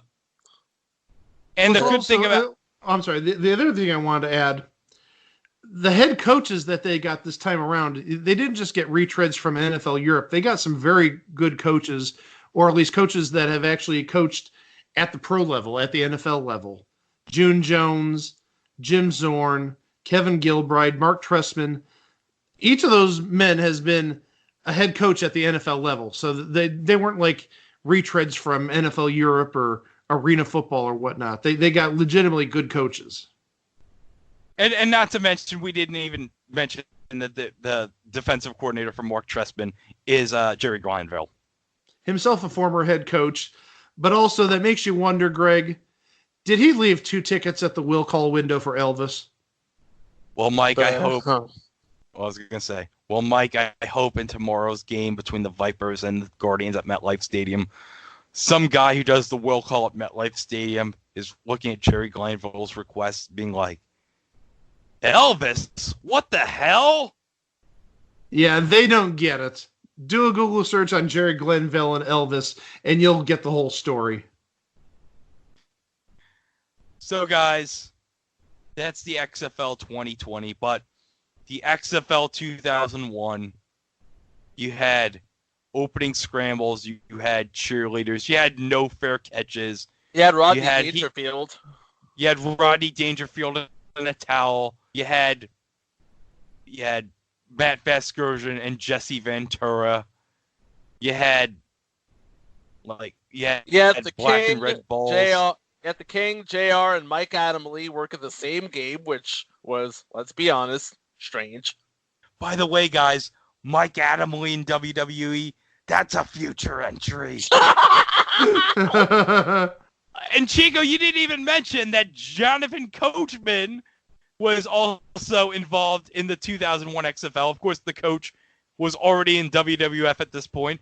And of course, the coach has gone on to bigger and better things at ESPN. And also now is doing the pregame on YouTube for the new XFL.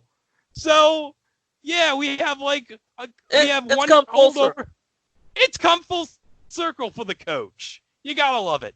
But Mike, good for him.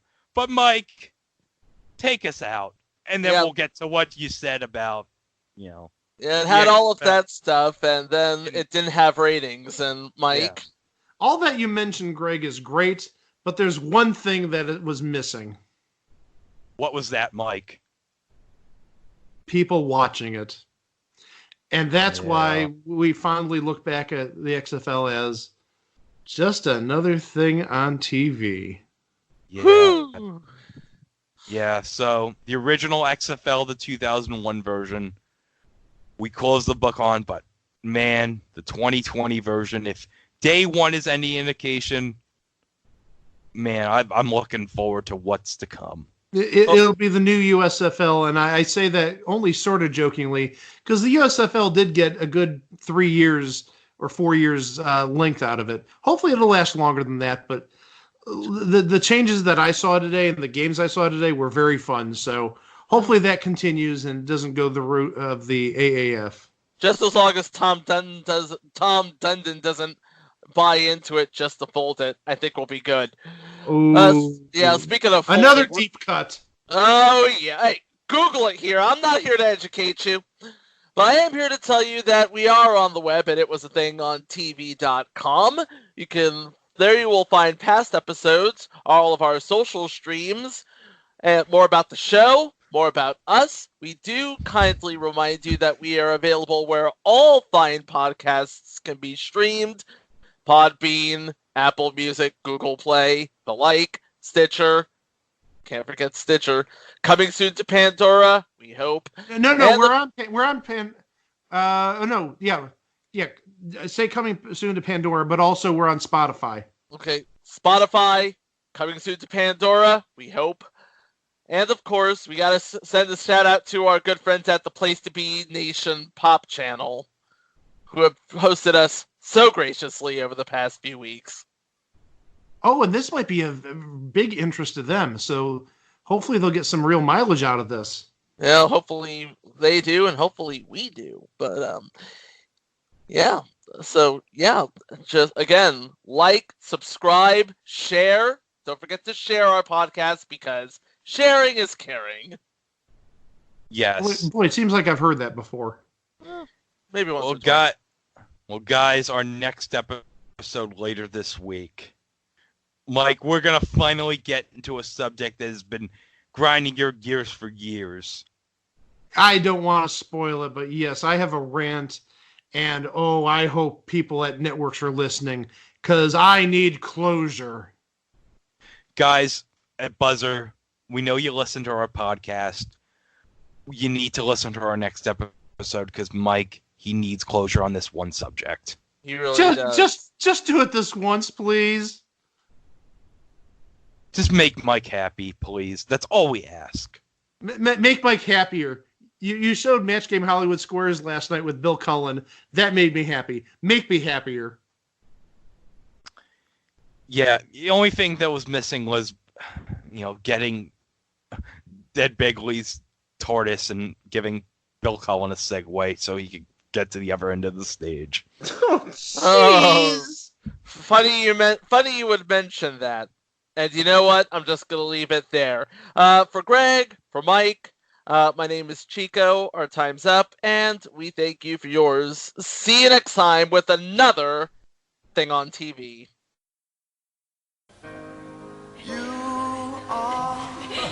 Look what I have to go through. They told me to come clean. I tell you, when I played football, I got no respect at all.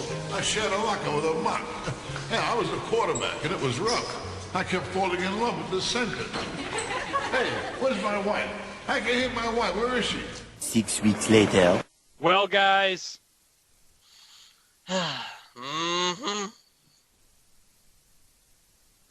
Yeah, the XFL 2020 is on a temporary hiatus, hopefully, because, of course, as everybody knows, the coronavirus has impacted everything, especially over the last, 4 days.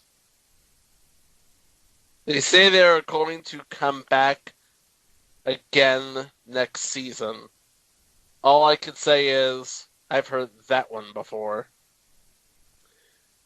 Well, but I mean, it was a different game than what we saw back in 2001. Yeah, it was a different game. It was a better game. And it was a better game. Exactly. That's where I was going with that. As is usually like a theme on this show, I need closure. And I really need closure from the Washington, D.C. Defenders, or specifically their fans. I want them to build a bear snake that stretches across the length of the stadium. Yeah. Although, to be honest, PFT Commenter has already declared the DC Defenders the 2020 XFL champions, so I'm going to go by PFT Commenter's word. I would have probably made them the champs, too. The Washington, D.C. Defenders were the best team. The best, because Houston was 5-0. Yeah. And who knows, maybe the NFL will sort of kind of borrow some of the stuff from the XFL. I mean, they did take the 2-point conversion from the original XFL. Why don't we do the whole thing where nobody moves until the receiver gets the ball? I'm just saying, come on, that worked. Right. So much later that the old narrator got tired of waiting and they had to hire a new one. Well, better late than never, I suppose. Submission 149, Beta. The XFL 2020. The XFL 2020 went from February 8th, 2020 to March 8th, 2020, and it aired on ABC, Fox, ESPN, and FS1. Okay, Chico, we're here. It's now 2023. It's been 3 years since we recorded that episode back in 2020, and we recorded that during the first week of the 2020 XFL season. Yep. If I'm not mistaken, this was recorded at the same time as the Nightstand episode, which means... No, it was recorded the same time as you and Beat the Clock. Okay, so I was only here for one of those, I think. No, you were there for both of them. I was there for both of them. All right. I remember there was something involving your power during the Beat the Clock episode. Because the power went out when I was recording. So anyway, this is been because there was one other recording we had where the power went out. I remember that well. I had to record using my phone, and then halfway through, the power came back because summertime storms were a thing. Who knew? Now, in 2017, ESPN had a 30 for 30 documentary about the original XFL called This Was the XFL. And at the end of the documentary, Vince decided, you know what? Maybe it would be a great idea to revive another football league. So McMahon had actually purchased the trademarks of the defunct United Football League and an alternative brand called URFL, Your Football League, in early 2017. Which I didn't even know was a thing, but whatever. Now, as you know, we did an episode about the Alliance of American Football. Now, Charlie Ebersol, the son of Dick, was an instrumental creator of the Alliance of American Football, and he did the documentary about the original XFL. Now, Charlie Ebersol did this to hope to beat the revived XFL, and they did it by a year. But of course, as you all know, regarding the AAF, Chico, you know. Tom Dundon bought his way in and then blew it up.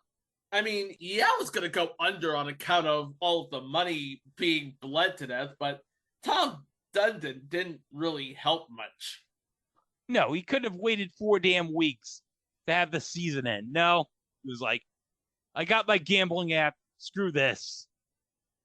It's like, I got what I need. What do I need this league for now? So on December 21st, 2017, WWE issued a filing to the SEC stating that McMahon had sold $100 million worth of WWE stock to fund Alpha Entertainment, which would be headquartered next door to WWE in Stamford, Connecticut, and they would be the ones to launch the new incarnation of the XFL. On January 25th, 2018, it was announced that the new XFL would begin a 10-week inaugural season beginning in January or February of 2020. In a press conference, McMahon stated that the new XFL would be dissimilar to its previous version, stating that there's only so many things that have FL on the end of them, and those are already taken. But we aren't going to have much of what the original XFL had. So they're not going to have Jesse Ventura taking it out on one of the coaches then? No. McMahon stated that the league would feature 8 teams as a single entity owned by Alpha. And of course, the previous XFL was the same way as a single entity league, which had been revealed in 2019. Alpha Entertainment was established in order to keep the league's management and operations separate from that of WWE. And Vince was going to invest as much as $500 million, which was 5 times as much as his investment in the previous version. And considering that it's 2020 and we're now respecting women, the XFL, the new version, decided to nix cheerleaders, which is probably a good thing. So McMahon stated he wanted to play in existing NFL markets, but did not identify any cities.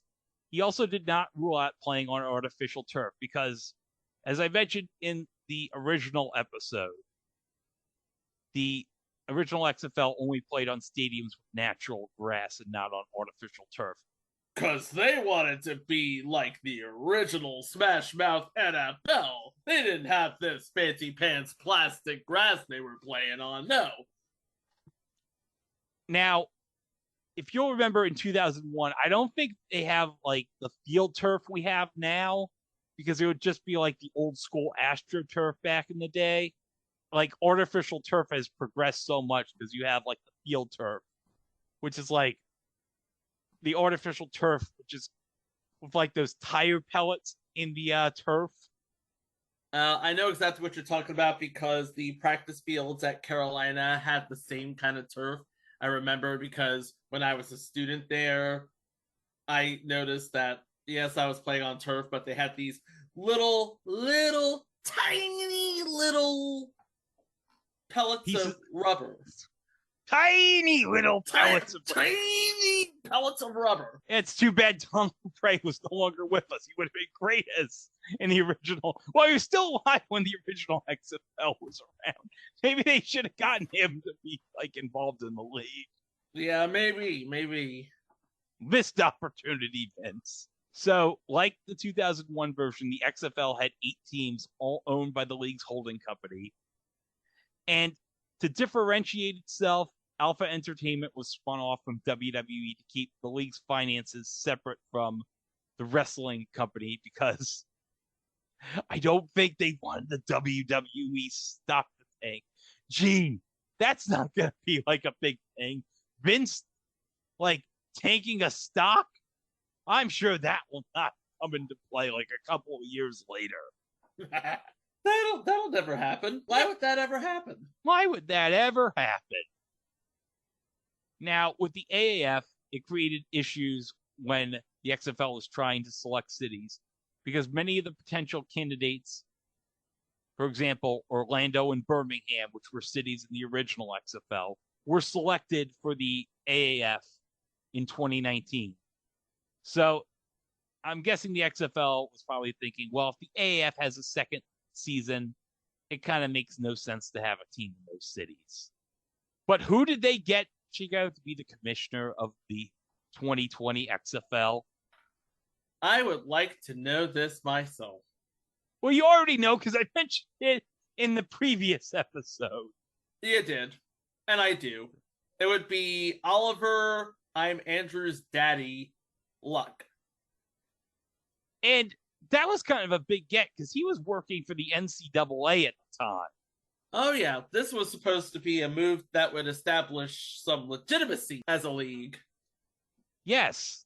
So on August 21st, 2019, the XFL announced the names of the 8 teams. Now, 7 of the 8 teams were all in NFL cities with the exception of 1, which I'll mention at the end.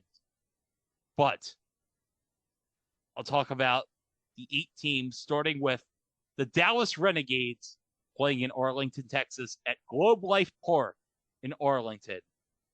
And their head coach was Bob Stoops, the former head coach of the University of Oklahoma. So that was another big get for them. Bob Stoops, Oklahoma, Boomer Sooner. Although he had a bunch of Okies probably never forgiving him for coaching a team based in Dallas. Yeah, but it's a startup league, so it's not like you're going to have a pro football franchise in Norman, Oklahoma. Apologies for anyone living in Norman, Oklahoma. Next team, you got the Houston Roughnecks playing at TDECU Stadium, the home of the University of Houston Cougars. And their head coach, former head coach of the University of Hawaii and at SMU, June Jones. Very understated, very underrated coach. Because, Hawaii has a hell of a program, just saying. And when he got to SMU, he completely turned around that program because you'll remember SMU, right after they got the death penalty in the late 80s. That was a program for 20 years was in the dumps. Yeah. But he built it right back up, and now classic case has started from the bottom. Now we're here. Our next team, the Los Angeles Wildcats, playing at Dignity Health Sports Park, a.k.a. the home of the Los Angeles Galaxy, a.k.a. formerly the StubHub Center, where the Los Angeles Chargers, in their first couple of years at Los Angeles, played at. They had to play somewhere before SoFi was finished. Just saying. Yeah, I know, but it's there was this Eagles-Chargers game in 2017 where I swear to God, 80% of the crowd were Eagles fans. Well, this was back when, people did not take Los Angeles for a football town. Until Sean McVay made the Rams a big thing. And then, second Super Bowl champion to come from their home field. Yeah. Although, let's be honest, the first one has an asterisk because anything for the COVID season 2020, I don't count. And the Wildcats head coach was Winston Moss, former linebackers coach for the Green Bay Packers. Played for the Tampa Bay Buccaneers from 87 to 90. Played for the Raiders from 91 to 94. And the Seahawks from 95 to 97. Former second-round pick out of the U in Miami. So he was probably coached by Jimmy Johnson. Probably. Does that make him an ACC legend? Was Miami even in a conference back then? No. I don't think they joined the Big East until 90-91. Yeah, they didn't join the ACC until I want to say 2001, 2002. I think 04, because I think they were still in the Big East when they played Ohio State in the Fiesta Bowl in 03. Or fourth team, the Seattle Dragons, playing at Lumen Field, the home of the Seattle Seahawks, and their head coach Oh, God. I can't say this without sneering. The head coach of the Seattle Dragons was Jim Zorn. Jim Zorn, of course, former Seattle Seahawks QB, so guy with some local ties in the Seattle area. Of course, was the quarterback back when Steve Largent was their star wide receiver, but also former coach of the Washington R words that we can't say anymore. But also, he was the head coach for what was undoubtedly one of the worst play calls in NFL history on a Monday night game against the Giants in 2008. Secret Base has a video about that I highly suggest you check out, and boy, that play was just bad. Hover on the name of the Seattle Dragons again. Yeah. Is that or is that not the same as the logo for the Seattle Kraken? Well, you were talking about the 2023 logo now. Yes. Yeah, the 2023 logo is very similar, but legally distinct from the Seattle Kraken. The fire makes all the difference. Now, I should note in the 2023 version, I didn't want to get ahead a little bit, but the Dragons did get retained, but they're now, for some reason, the Seattle Sea Dragons now. Because they can't do the Seattle Sky Dragons? Yeah, I don't get it. And the second thing, check out the max capacity of the stadium. Oh, 69,000. Nice. Oh, God, I knew you were going to F me. All right, let's just go ahead to the DC Defenders. Playing at Audi Field, the home of DC United. Not to mention home pitch of the Washington Spirit of the NWSL. Man, didn't think we'd ever have an NWSL reference on this podcast. Respect must be paid. Yes! Streaming all their games on Paramount Plus. I know Natalie Portman's a big fan of the NWSL. I see her talk about it on her Instagram stories all the time. And their head coach, Pep Hamilton. And Pep Hamilton, probably best noted for being the offensive coordinator of the Indianapolis Colts from 2013 to 2015. Gee, Chico, who was playing for the Indianapolis Colts around 2013 to 2015? God, I can't think of it. I can't put...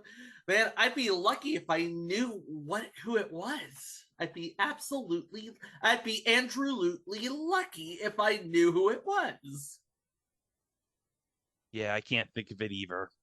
The reason, just... Man. Yeah, you'd need a lot of luck to figure that out. Next, we go to the New York Guardians, playing at MetLife Stadium. And their head coach, Kevin Gilbride. Now, Kevin Gilbride, former head coach of the San Diego Chargers, but a long career, was the offensive coordinator from the Houston Oilers from 1990 to 94, offensive coordinator of the Steelers for 2 seasons, along with Buffalo for 2 seasons. But his most notable stint in the NFL was the offensive coordinator for the New York Giants from 2007 to 2013 after being their quarterbacks coach for 3 seasons. And he would be the man who helped guide Eli Manning to those 2 Super Bowl championships over New England. So I guess if we have anyone to thank for the David Tyree helmet catch in Super Bowl 42 or the Mario Manningham catch in 46, I guess maybe we give a credit to that guy. Yes. Yes, we do. And maybe to a lesser extent from Super Bowl 42, Steve Spagnuolo for his defense. So next we have the Tampa Bay Vipers playing at Raymond James Stadium, the home of the Tampa Bay Buccaneers. And their head coach, Mark Trestman. Now, Mark Trestman, notable because he would be the head coach of the Montreal Alouettes from 2008 to 2012, winning a Grey Cup for them. As a matter of fact, I believe one of the Grey Cups that he won back in 2009 is going to be a future entry because there is something that happened in that game that makes it worthy of an entry, which I will not spoil. But after his stint in Montreal, he became the head coach of the Chicago Bears from 2013 to 2014, where it was not really the best stint because that was when Jay Cutler was the quarterback of the Bears.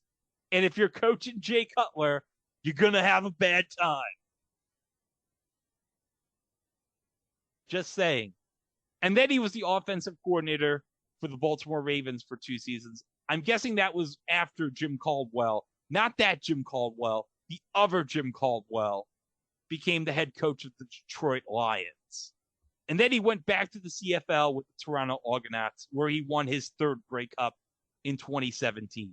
Now, I mentioned there was one team from a non-NFL city that was in the 2020 XFL, and that would be the St. Louis Battlehawks. Now, why is that a big deal, you ask? Well, I think we kind of alluded to it earlier when we talked about the Rams. But yeah, this would be like a couple of years removed from them going back to Los Angeles, because Stan Kroenke really wanted to have an arena in Los Angeles. Yeah, I remember he said, yo, give me an arena or I'm moving my team. So the Battlehawks would play at the Rams' old home at Dome at America Center.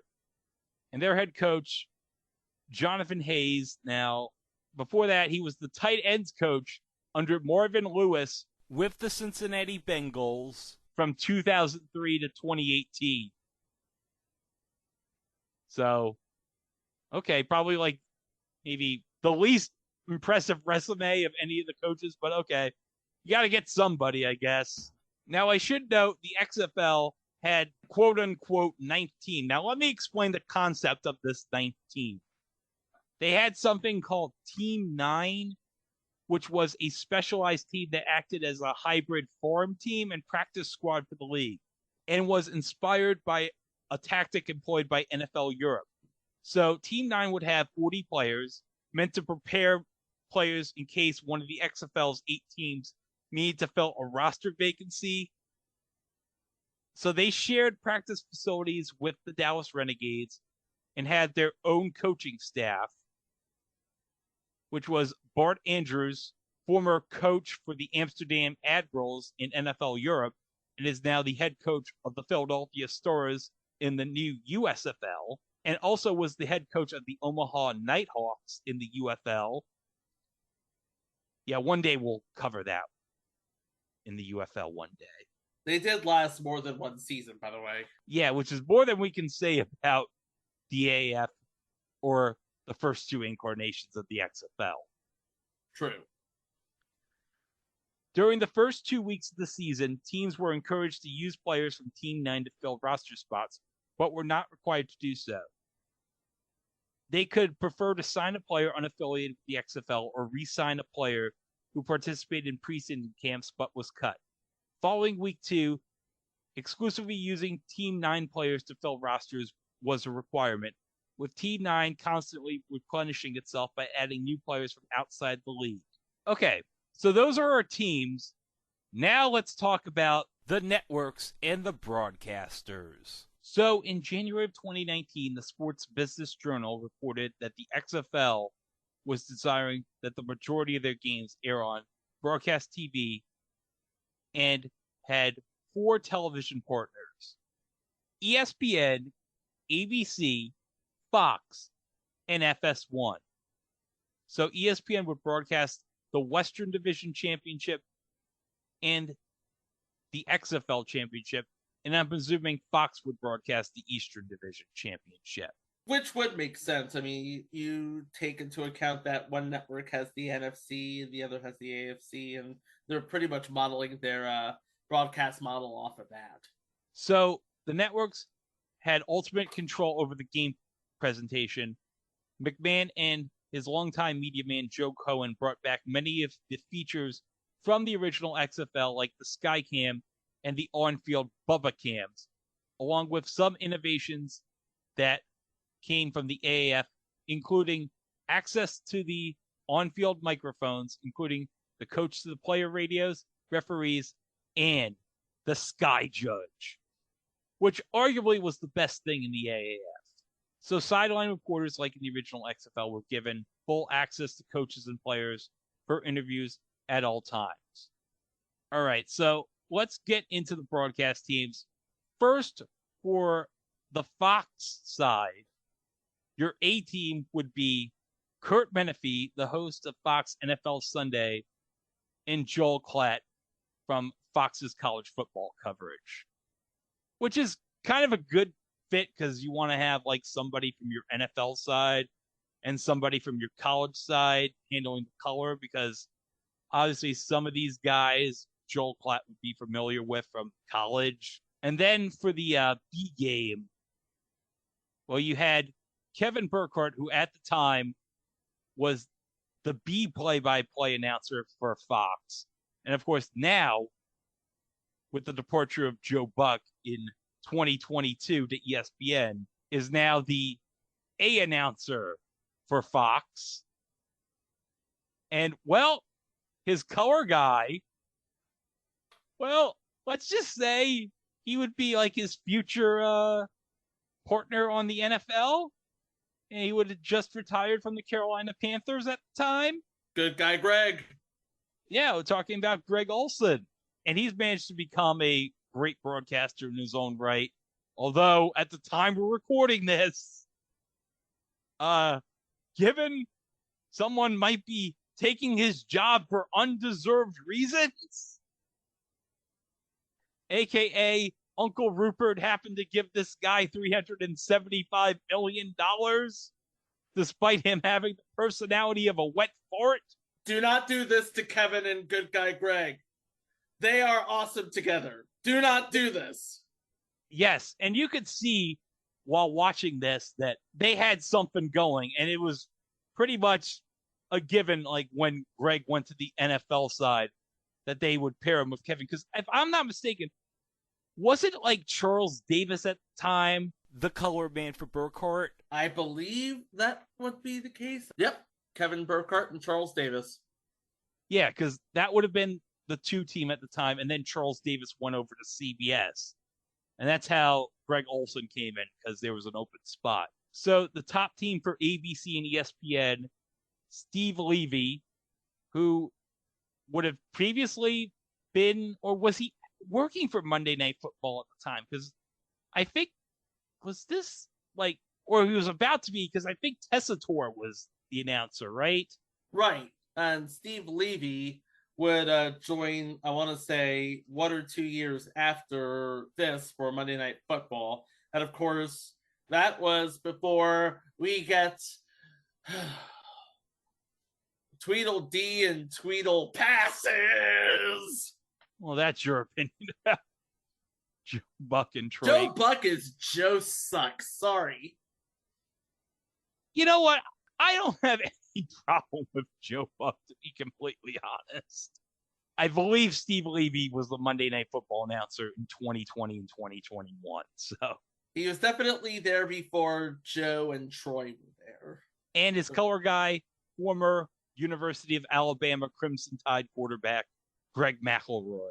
And then you'd also have Tom Luganbill, who I mentioned in the episode from 3 years ago, was the quarterback's coach for the LA Extreme in the OG XFL.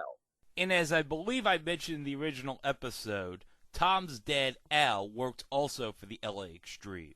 Yeah, Al was the head coach in the original XFL for the LA Extreme and the director of football operations. So I guess you could say they were the reason why Tommy Maddox ended up winning a championship in the XFL and revived his career with the Steelers later. Why, yes, you could say that. And on the second team for ESPN, ABC, was Tom Hart, the lead announcer for the SEC network, and Joey Galloway. But, oh, Chico, you know who was the sideline reporter for them for the Week 1 coverage? It's Aaron Rodgers' best friend in the whole wide world, Pat McAfee. Off mics, I said something far worse, and I'm not going to repeat it. Good! I said something worse about a certain somebody who works for Fox, but I'm not going to say who it is that I compared him to. So we're going to shut up about that. Hey, do you want to know something about Pat McAfee? He has a 1-0 record at WrestleMania. Because remember, he beat Vince McMahon at last year's WrestleMania? Dude, Colin Jost could beat Vince McMahon at WrestleMania. Oh, yeah. And remember Colin Jost at that WrestleMania at MetLife Colin Stadium? Jost and Michael Che were two willing participants at WrestleMania. And that's all I'm going to say about that. Well, do you remember what Colin Jost wore for heel heat? What did he wear? He wore a Cleveland Browns jersey. He wore a Cleveland Browns Odell Beckham jersey. Oh my God. Which, let's be honest, that doesn't age well at all. No. If Mike were here, he'd agree with us. But replacing Pat McAfee was Cole Kubelik, who worked with Tom Hart, and also Molly McGrath. I believe didn't she host the season of BattleBots? Oh, let me look right here. Yeah, she did. She worked for BattleBots, yeah. But this was when it was on ABC for 3 seasons. Oh, the revived BattleBots, yes. Yeah, before it moved to Discovery. So in lieu of network-employed rules analyst, they hired, you can pronounce this name. Dean Blandino. Okay. Dean Blandino. Dean Blandino, yeah. Who was one of Fox's NFL and college rules experts at the time. He was the head of officiating for the XFL, made available to analyze replay reviews and officials' rulings, and was retained for the 2023 XFL. Yeah, so the 2020 XFL was all about transparency. Yes. And so is the 2023 to an extent. Yeah. And the XFL also announced a partnership with iHeartMedia and the Vegas Stats Information Network, under which iHeart would stream gambling-centric betcast coverage of 2 games a week, and the league would produce a pregame show released before each game day on the official YouTube channel of the league. Co-hosted by, oh gee, I wonder why he got this job, Jonathan Coachman. He knows a guy. Spoiler, it's Vince. And the second co-host was Elise Ashton. Whether she knows a guy too, we don't know. Now, I should talk about the rules. Now, according to Truth by Consensus Wikipedia here, some of the new rules in the new XFL in 2020, the spot for the kickoff would be at the 30-yard line. However, members of the kicking team could line up at the receiving team's 35-yard line, and blockers on the receiving team would line up at their own 30-yard line, and only the kickers and returners would move until the ball was either caught or 3 seconds after it hits the ground. So they're trying to emphasize, okay, this is different. We're going to focus on player safety in this league. And honestly, when I first saw how the kickoff worked, I actually kind of enjoyed it. I enjoyed it too. I thought it was very revolutionary. So kickoffs that could go out of bounds or fall short of the receiving team's 20-yard line could come to the kicking team's 45-yard line. The XFL also used 2 different types of touchbacks. A major touchback would occur when a kick travels into the end zone or in the air, which would result in the receiving team taking possession at 35. A minor touchback would occur when the ball would bounce into the end zone, which would result in the receiving team taking possession at the 15, to purposely discourage a team from getting a touchback. Teams would request an onside kick under more conventional kickoff rules if a team would opt for an onside kick, and the ball would travel, of course, 10 yards before it could be recovered by the kicking team, as with other leagues, but cannot travel more than 20 yards downfield in the air from the spot of the kick to prevent the formation from being used as a loophole. The XFL for punting did not allow gunners. All players on a punting team would remain behind the line of scrimmage until the ball was kicked. And the coffin corner punt is treated as a touchback brought to the 35-yard line to neutralize punt coverage to encourage more 4th down conversions. Now, it should be noted Oliver Luck conceded halfway through the season that the effort was largely unsuccessful since coaches continued to punt as usual. What the XFL did now, if you'll remember, in the original XFL, you couldn't kick an extra point. You had to take a conversion from the 2. But in the postseason, they had a 2-point conversion from the 5 and a 3-point conversion from the 10. That carried over to the 2020 regular season. So that was kind of like the one rule change they did, basically as a gimmick out of the seat of their pants for the playoffs, is actually like one of the most consistent rules in the XFL between all 3 versions. The action point? Yeah, from either the 2-yard line, the 5-yard line, and the 10-yard line. At least if you're counting the playoffs in the 2001 version. Also, teams could attempt 2 forward passes on the same play, so long as the ball would never cross the line of scrimmage before the second pass. It also means that if a pass is batted back towards the quarterback, he's eligible to throw it again. Oh, Landry Jones of Dallas successfully utilized this rule in a game. Oh, I didn't mention this. Yeah, the Dallas Renegades. They had former University of Oklahoma quarterback Landry Jones. Gee, I wonder why he was on the Dallas Renegades. Hint, he knows a guy. And I think we talked about this in the 2001 version, but the DC Defenders also had former Ohio State quarterback Cardale Jones, who was responsible for helping get them to the national championship in 2015. Now, this rule was never utilized in the 2020 XFL, and I think to date, as we're recording this, I don't think it's been used in the 2023 version yet. Overtime was decided by a 3-round shootout of 2-point conversions, similar to a penalty shootout in soccer or ice hockey.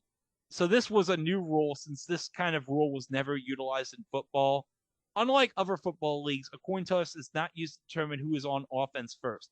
Instead, the visiting team is on offense first, and the home team is on defense first for each round, similar to baseball. The defense is not able to score, as should a turnover occur, the play would be dead. Defensive penalties would result in the ball moving up to the 1-yard line, while any subsequent defensive penalty on any play, even in future rounds, would result in a score awarded to the offensive team. Pre-snap offensive penalties would result in the ball being respotted under regular rules, while post-snap offensive penalties would result in a loss of down and no score. If both teams remain tied after 3 rounds, multiple rounds of conversions would be played until one team succeeds, thus assuring that no game can end in a draw. The overtime procedure was originally to be 5 rounds in 2020 had it been needed. And, of course, as I mentioned, none of the games that season ended in regulation with both teams tied. But in the 2023 version, it has been reduced to 3 rounds. But one notable aspect about the 2020 XFL, the football used in the XFL games was a traditional brown color, unlike the black and red football in the 2001 version. But each team had its own ball for use in home games, marked with the XFL logo and the home team's logo. So that was pretty nice. I thought it was a trick of the camera when I first saw it. Oh, you thought that was CGI'd on the team logo? I thought the team colors were CGI'd on for some reason. What, like the graphics? Because if you saw an XFL 2020 football, it was a traditional brown football, but it had these sort of stripes at the end of it.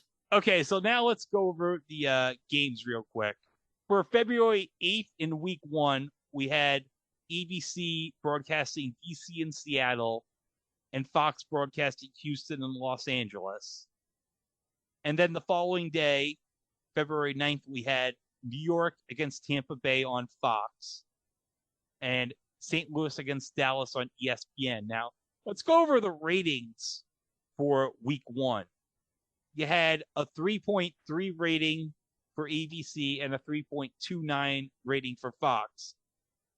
Now, let's consider, okay, it's 2020. Like, it's not 2001 where you're not going to get, like, the big ratings from the original XFL, because I think they got, like, for the first week, like, an 11 rating. And then it went down and down, obviously, from each week. But television had changed, like, a bunch from the 19 years between 2001 and 2020. Yeah. In 2020, a show that begins with a 3.3 rating is called Respectable. Yes. And actually, the Sunday viewership went up for Fox from 3.29 to 3.39 with a 2.1 rating. And ESPN got 2.5 million viewers for the St. Louis-Dallas game with a 1.4 rating. Again, respectable. But in week 2, you got DC and New York on ABC with 2.13 million viewers. You have Seattle and Tampa Bay on Fox with 2.32 million viewers. Then the next day, Dallas and Los Angeles on ABC with 2.4 million viewers. Then FS1's first game, St. Louis at Houston, through 1.36 million viewers for FS1 with a 0.8 rating. And I believe, if I'm not mistaken, from that point forward, I believe each of the 4 stations would have a game. ABC would have a game on Saturday. Fox would have a game on Saturday. Then ESPN or ESPN2 would have a game on Sunday, with FS1 having a game on Sunday. But I think as we're looking at the ratings here on Truth by Consensus Wikipedia, they actually would drop from week to week. Now, obviously, I don't want to spoil it for later, but I kind of wonder how the ratings would have progressed as the league would have went on past week 5. Yeah, because I'm looking at from week 4 to week 5, I'm seeing where it sort of kind of leveled off, especially on the Saturday games. Week 4, Los Angeles at New York, ABC 1.56 million viewers. And then Fox Seattle at St. Louis on February 29th, 1.8 million viewers.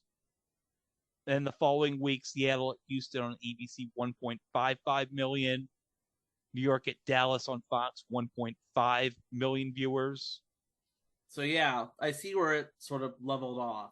Okay, but before we get to the reason why the XFL 2020 season ended, and we all know why, but before that, let's talk about what happened the next day in DC between St. Louis and the Defenders at Audi Field, because I gotta say, Chico, the lasting legacy of the 2020 version was a beer snake. Now you're going to have to explain to me what a beer snake is. Okay, a beer snake is, you know, those plastic cups you serve beer in. The plastic cups you serve beer in, I know that. Okay, so what if I put another cup on top of this plastic cup? You would have a stack of cups. You'd have a stack of cups. But what if you had like a stack of cups, a giant stack of cups, but you would have it held by everybody in the crowd? And it would just form and form. It'd go up and up and up and up and up. Then you would have a beer snake. Yes! That's exactly what a beer snake is. So Defenders fans throughout the few games in the 2020 season were trying to make it a tradition of putting beer snakes during every home game. And here is what the beer snake was like in its early stages in the Week 5 game against St. Louis. It's kind of a new tradition, so it's got a way to go. That was from a couple weeks ago. It's in the early infant stages. It's only the second quarter, and it's a 6-6 game. And there's been all kinds of intrigue and injuries early on in this game. Now, can you describe for our viewers what you are seeing? I am seeing a very tall, I'm guessing at least 6 feet, stack of plastic cups. But you know what? As I'm pausing this video, do you know what it looks like? I don't want to know what it looks like. Well, Charles Robinson, can you say what it looks like on the image we paused? That's a penis. Yes, Charles. That's exactly what it looked like when I paused the video. Oh, hold on. Did I mention that the XFL 2020 version was so big on the gambling? Yeah, you did. Since they would have like the gambling spreads like all over their broadcasts. Yeah, I'm looking right here at the video. It's 6-6, and St. Louis is the favorite by 4.5 with the over-under at 38.5. Yeah, they did not hit that. I hope you took the under. If you were betting on the XFL in March of 2020, I hope to God you were taking the under. But okay, as the game was going on, This snake became so long, it eventually reached the length of the end zone seats over at Audi Field. There's been quite the construction during the break as we head to the fourth quarter. The beer snake, the cup snake, whatever you want to call it, is really taking. I mean, this is a lot. It's a lot of beers. The crowd went nuts.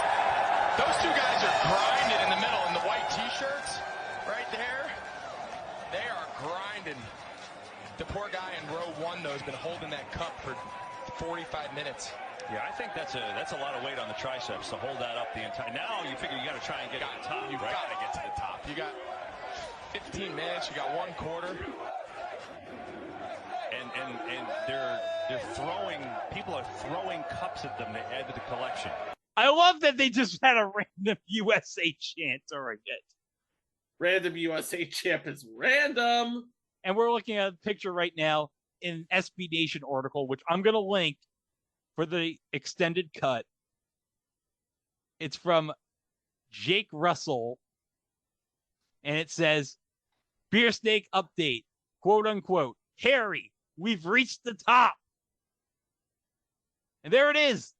The Beer Snake has reached the top of Audi Field.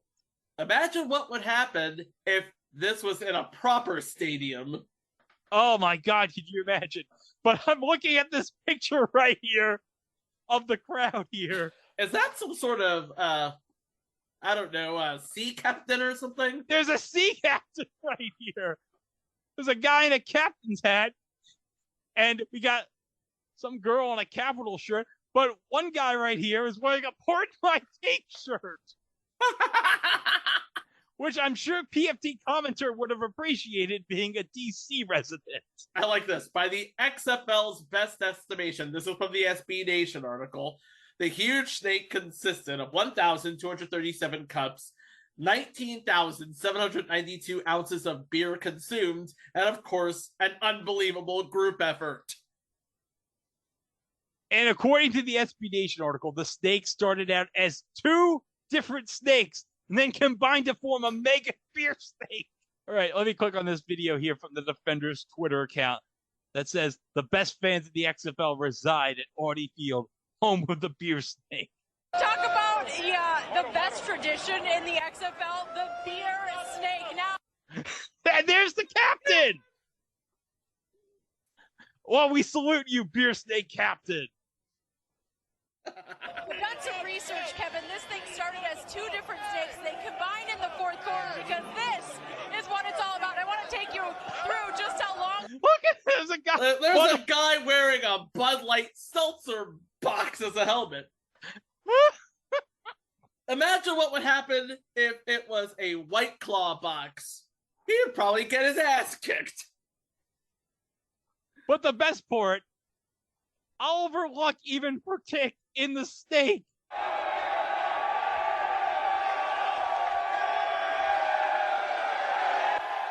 He had a cup. I'm part of it. I'm part of it. And look, the captain, he saluted Oliver Luck with the beer. I'll never salute to you, beer stick captain.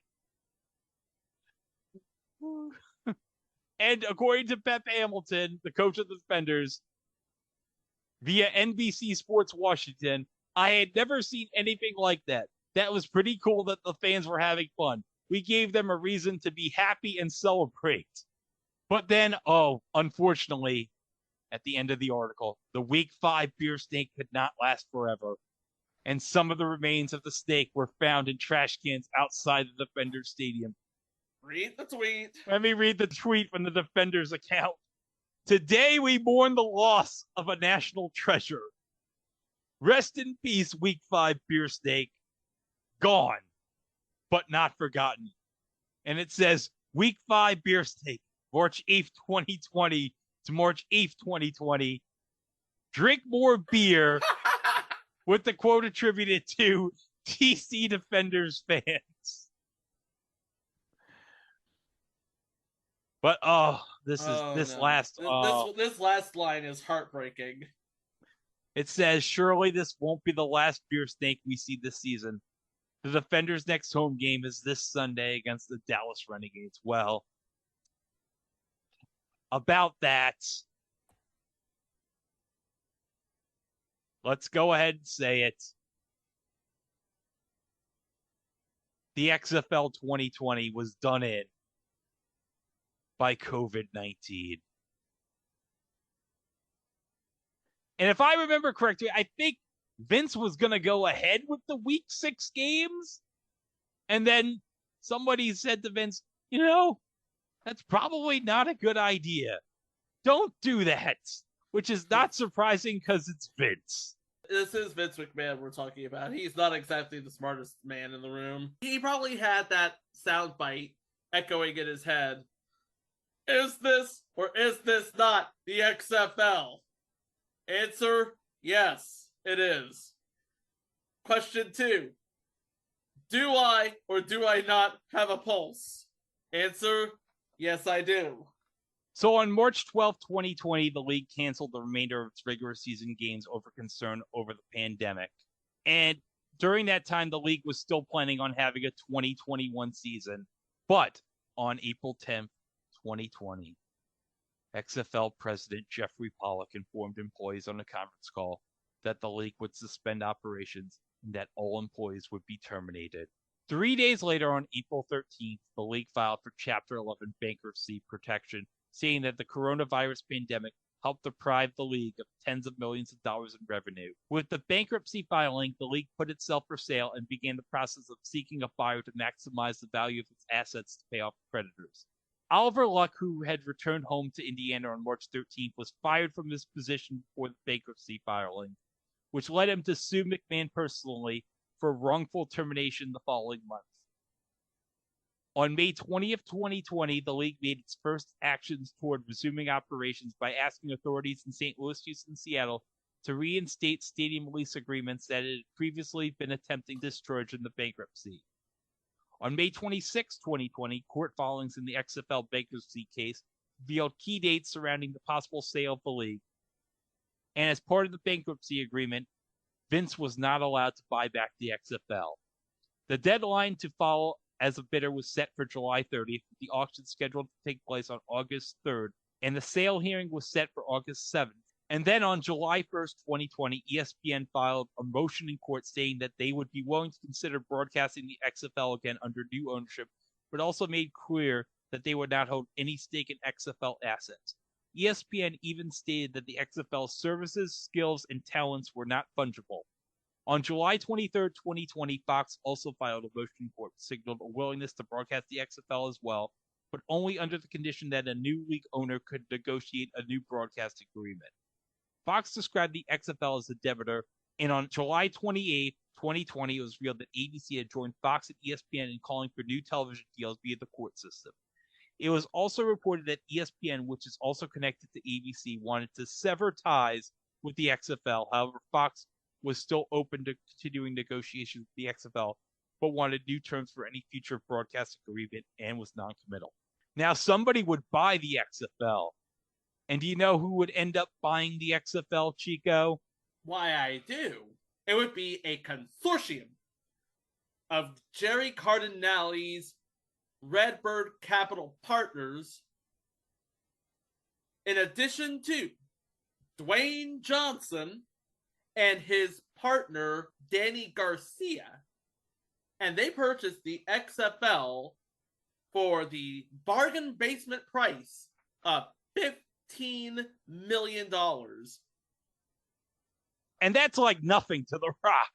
$15 million to buy. He can buy those. Yeah, $15 million. He probably has that hidden under his bed or something. So yeah, now we're in the 2023 XFL. We got DC, Seattle, St. Louis. Essentially Dallas back, since they were playing in Arlington anyway, and they changed their name to Arlington just to fit with the city, I guess, and Houston. But now we got New York now in Orlando. We got Tampa Bay now in Vegas. And instead of Los Angeles in the league, we now have a team in San Antonio playing at the Alamo Dome. Yeah, you know what the name of the team is? The San Antonio Brahmas. And I'm thinking to myself, yeah, Dwayne Johnson had a hand in that, didn't he? Oh, yeah. Dwayne was probably like, I got to get the logo of my wrestling character in here somehow. Because what does a Brahma have to do with San Antonio? Brahma Bulls, rodeos. Oh, yeah, I keep forgetting about rodeos. Yeah, they're not just the Dallas thing, you know. It's an all Texas thing. It's an all Texas thing. Okay, as I stated in the 2022 year in review, because we mentioned the 2023 XFL has deals with ESPN, ABC, and FX. Now, of course, since 2020, Fox decided we're going to revive the USFL and have ownership in that league. And yeah, that's going well. Yeah, how's that working out for you?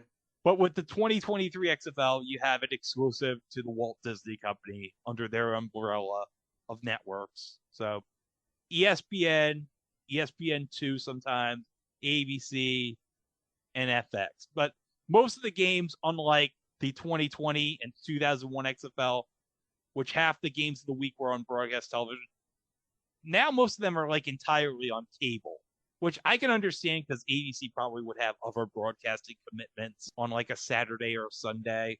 And I think the reason for that is during the afternoon, you probably have mostly NBA games during the weekend. So that's probably why you don't see as many XFL games from the 2023 version on ABC. But I got to say, I think as the time we're recording this, we're in the middle of week 5. So they just have one more week to go, Chico, before they can outlast the 2020 XFL. Just make it through this 1 week. I believe in you. Dwayne, just make it through this week as we're recording the extended cut. But we've noticed, like, there's been some great things about the 2023 XFL. There's also been some bad things. I mean, obviously, the good things, despite some issues, the DC Defenders beer snake is back. They had a little problem the first week the Defenders came back, because I think if you remember, they threw lemons onto the field in protest over losing their beer snake. I remember that. I remember hearing about them throwing lemons on the field. I didn't know why, but... How can you take the beer snake away? That's the XFL right there. A shame. And also the St. Louis Battlehawks, who drew very well in the 2020 XFL because you had all those football fans hungry for football after the Rams left. The previous week, as we're recording this, back in week 4 of 2023, the fans came out in full force. Yeah, they were pumped to have football back at the Dome. And they've been playing very good. I think A.J. McCarron is their quarterback, and he's played decent enough for St. Louis so far this season. Yeah, he's a decent enough quarterback. I've seen him play in his college game, and what is the XFL but an extension of the college game? And San Antonio's been drawing well. And Houston, who was 5-0 in the 2020 XFL when play stopped, they started at 4-0. And as we're recording this on Saturday, March 18th, they actually lost their first game in franchise history on Thursday night, March 16th, to Seattle. But hey, starting your franchise off for a 9-game winning streak over 3 years? That's the sort of thing that only happens in movies. But the league has been having some problems. I mean, Seattle hasn't been drawing well. Orlando hasn't been drawing well. And the most notable example was the Vegas Vipers. Oh, they're playing at Cashman Field. I've been at Cashman Field. Did I ever tell you that I was at Cashman Field, Mike and I? Yeah, was that when the Mets had their AAA team in Vegas? Yeah, and you know what? As a baseball stadium, it's fine. As a football stadium, not so much. Yeah, because they couldn't get Sam Boyd Stadium, because I was told that the reason why they can't use Sam Boyd Stadium is when the stadium for the Raiders, Allegiant Stadium, was built, there was a non-compete clause with Sam Boyd Stadium. Correct. To have UNLV's football team move there. So it's like, Why'd you even put a team in Vegas to begin with? Like, you couldn't get San Diego?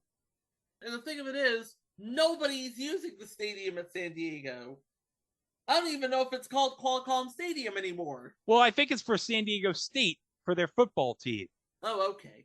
Yes. I think that was one of the reasons why they knocked down Qualcomm Stadium, so the San Diego State football team would have somewhere to play. So if I think that there's a candidate for assuming this XFL has a second season, San Diego's probably going to get a team next year. I would hope.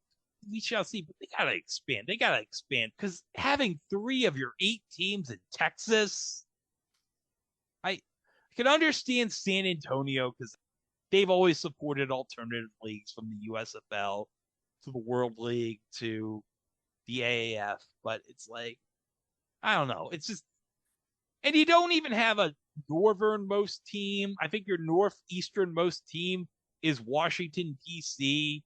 I'm going to show you the map here on Wikipedia real quick. Yeah. You just have like Seattle here in the northwest, Vegas and LA in the southwest. I mean, most of your teams are basically in the southwest and southeast. And then you got St. Louis and Washington. Which are technically, well, actually, Washington is more mid-Atlantic. St. Louis is, of course, mid-America. Then you have the northernmost team of the 8 playing is Seattle. With Washington, D.C. as the second northernmost.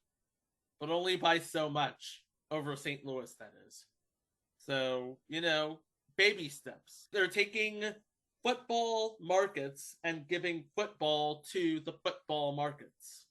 So, 2023 XFL. Let's just hope you can finish the season this time and hopefully have a better championship game than that LA San Francisco snooze fest in 2001. LA pretty much made mincemeat out of San Francisco. Yeah, and then he had that crazy ass 3rd down punt, which was returned for a touchdown. Oh, God, really? But in closing, the 2020 XFL gave us a beer snake. They gave us Jerry Glanville coaching at like age 80 as the defensive coordinator for the Tampa Bay Vipers. It gave us an early preview of Kevin Burkhardt and Greg Olson. And it gave us, for 5 weeks in 2020, a very magnificent thing on TV. Well, you can put another cup on the beer snake over at itwasathingontv.com, where we got more great episodes for you. We got director's cuts of previous episodes, and hopefully more extended cuts of episodes to come, since this was the first of the new series of extended cuts we're doing. But we also got mini-sodes and live shows. And also, don't forget to go on YouTube, rate and review, and listen to us on your favorite podcast player, Apple Podcasts, Google Podcasts, Stitcher, wherever. Remember to leave us a 5-star review because, as you always say, Chico, sharing is caring. And don't forget, if you're on YouTube, to hit the notification bell, stay up to date on all future entries. So, in closing, I'm Greg, and that was Chico. And for reals this time, hopefully, we will never do another episode about the XFL again. We'll see you with more things on TV real soon. Wow! He's a beauty, huh? Now listen to this. A one-time only opportunity. If you buy the helmet right now, I'll throw in the entire XFL. That's right. You buy the helmet and you can have the whole damn league. The no fair catch rule, it's yours. The fumble coin toss, take it. The cameras in the cheerleaders' dressing rooms, even the cheerleaders, all yours. Hey, you remember the Memphis Maniacs? Of course you don't. That's why you can have all the teams, too. Wouldn't that be nice for someone, say, out here in Los Angeles, where there are no football teams? Now, you'll have 8. And if you order in the next minute, I'll throw in former XFL announcer Jesse the Body Ventura. You can have him. He's not doing much these days anyway. So call now. I promise you they don't make them like they used to anymore. Our operators are standing by. People, this is a very good deal. Originally worth $35 million, now only $29. And I'll throw in that running back, He Hate Me. Remember him? Of course you don't. That's why all this can be yours. Call now. There's only one XFL. You can be sure of that. The phone lines are open. Okay. You get the XFL helmet. You get the entire XFL. You get Jesse Ventura. You get He Hate Me. And if you call now, I'll throw in this WrestleMania t-shirt. Finally. That's pathetic. There was no doubt you got in. Just quick. Okay, you gotta go. Kevin, I tried. We were with him, but let me just tell you what he told me. He said, I had no doubt I was in there. And keep in mind, this is a Jersey kid. So celebrating with these fans, it means so much to him. Jenny, He'll be back for more. I think Jenny just, I just say test it out. Go on the field with him and ask him. I mean, why not?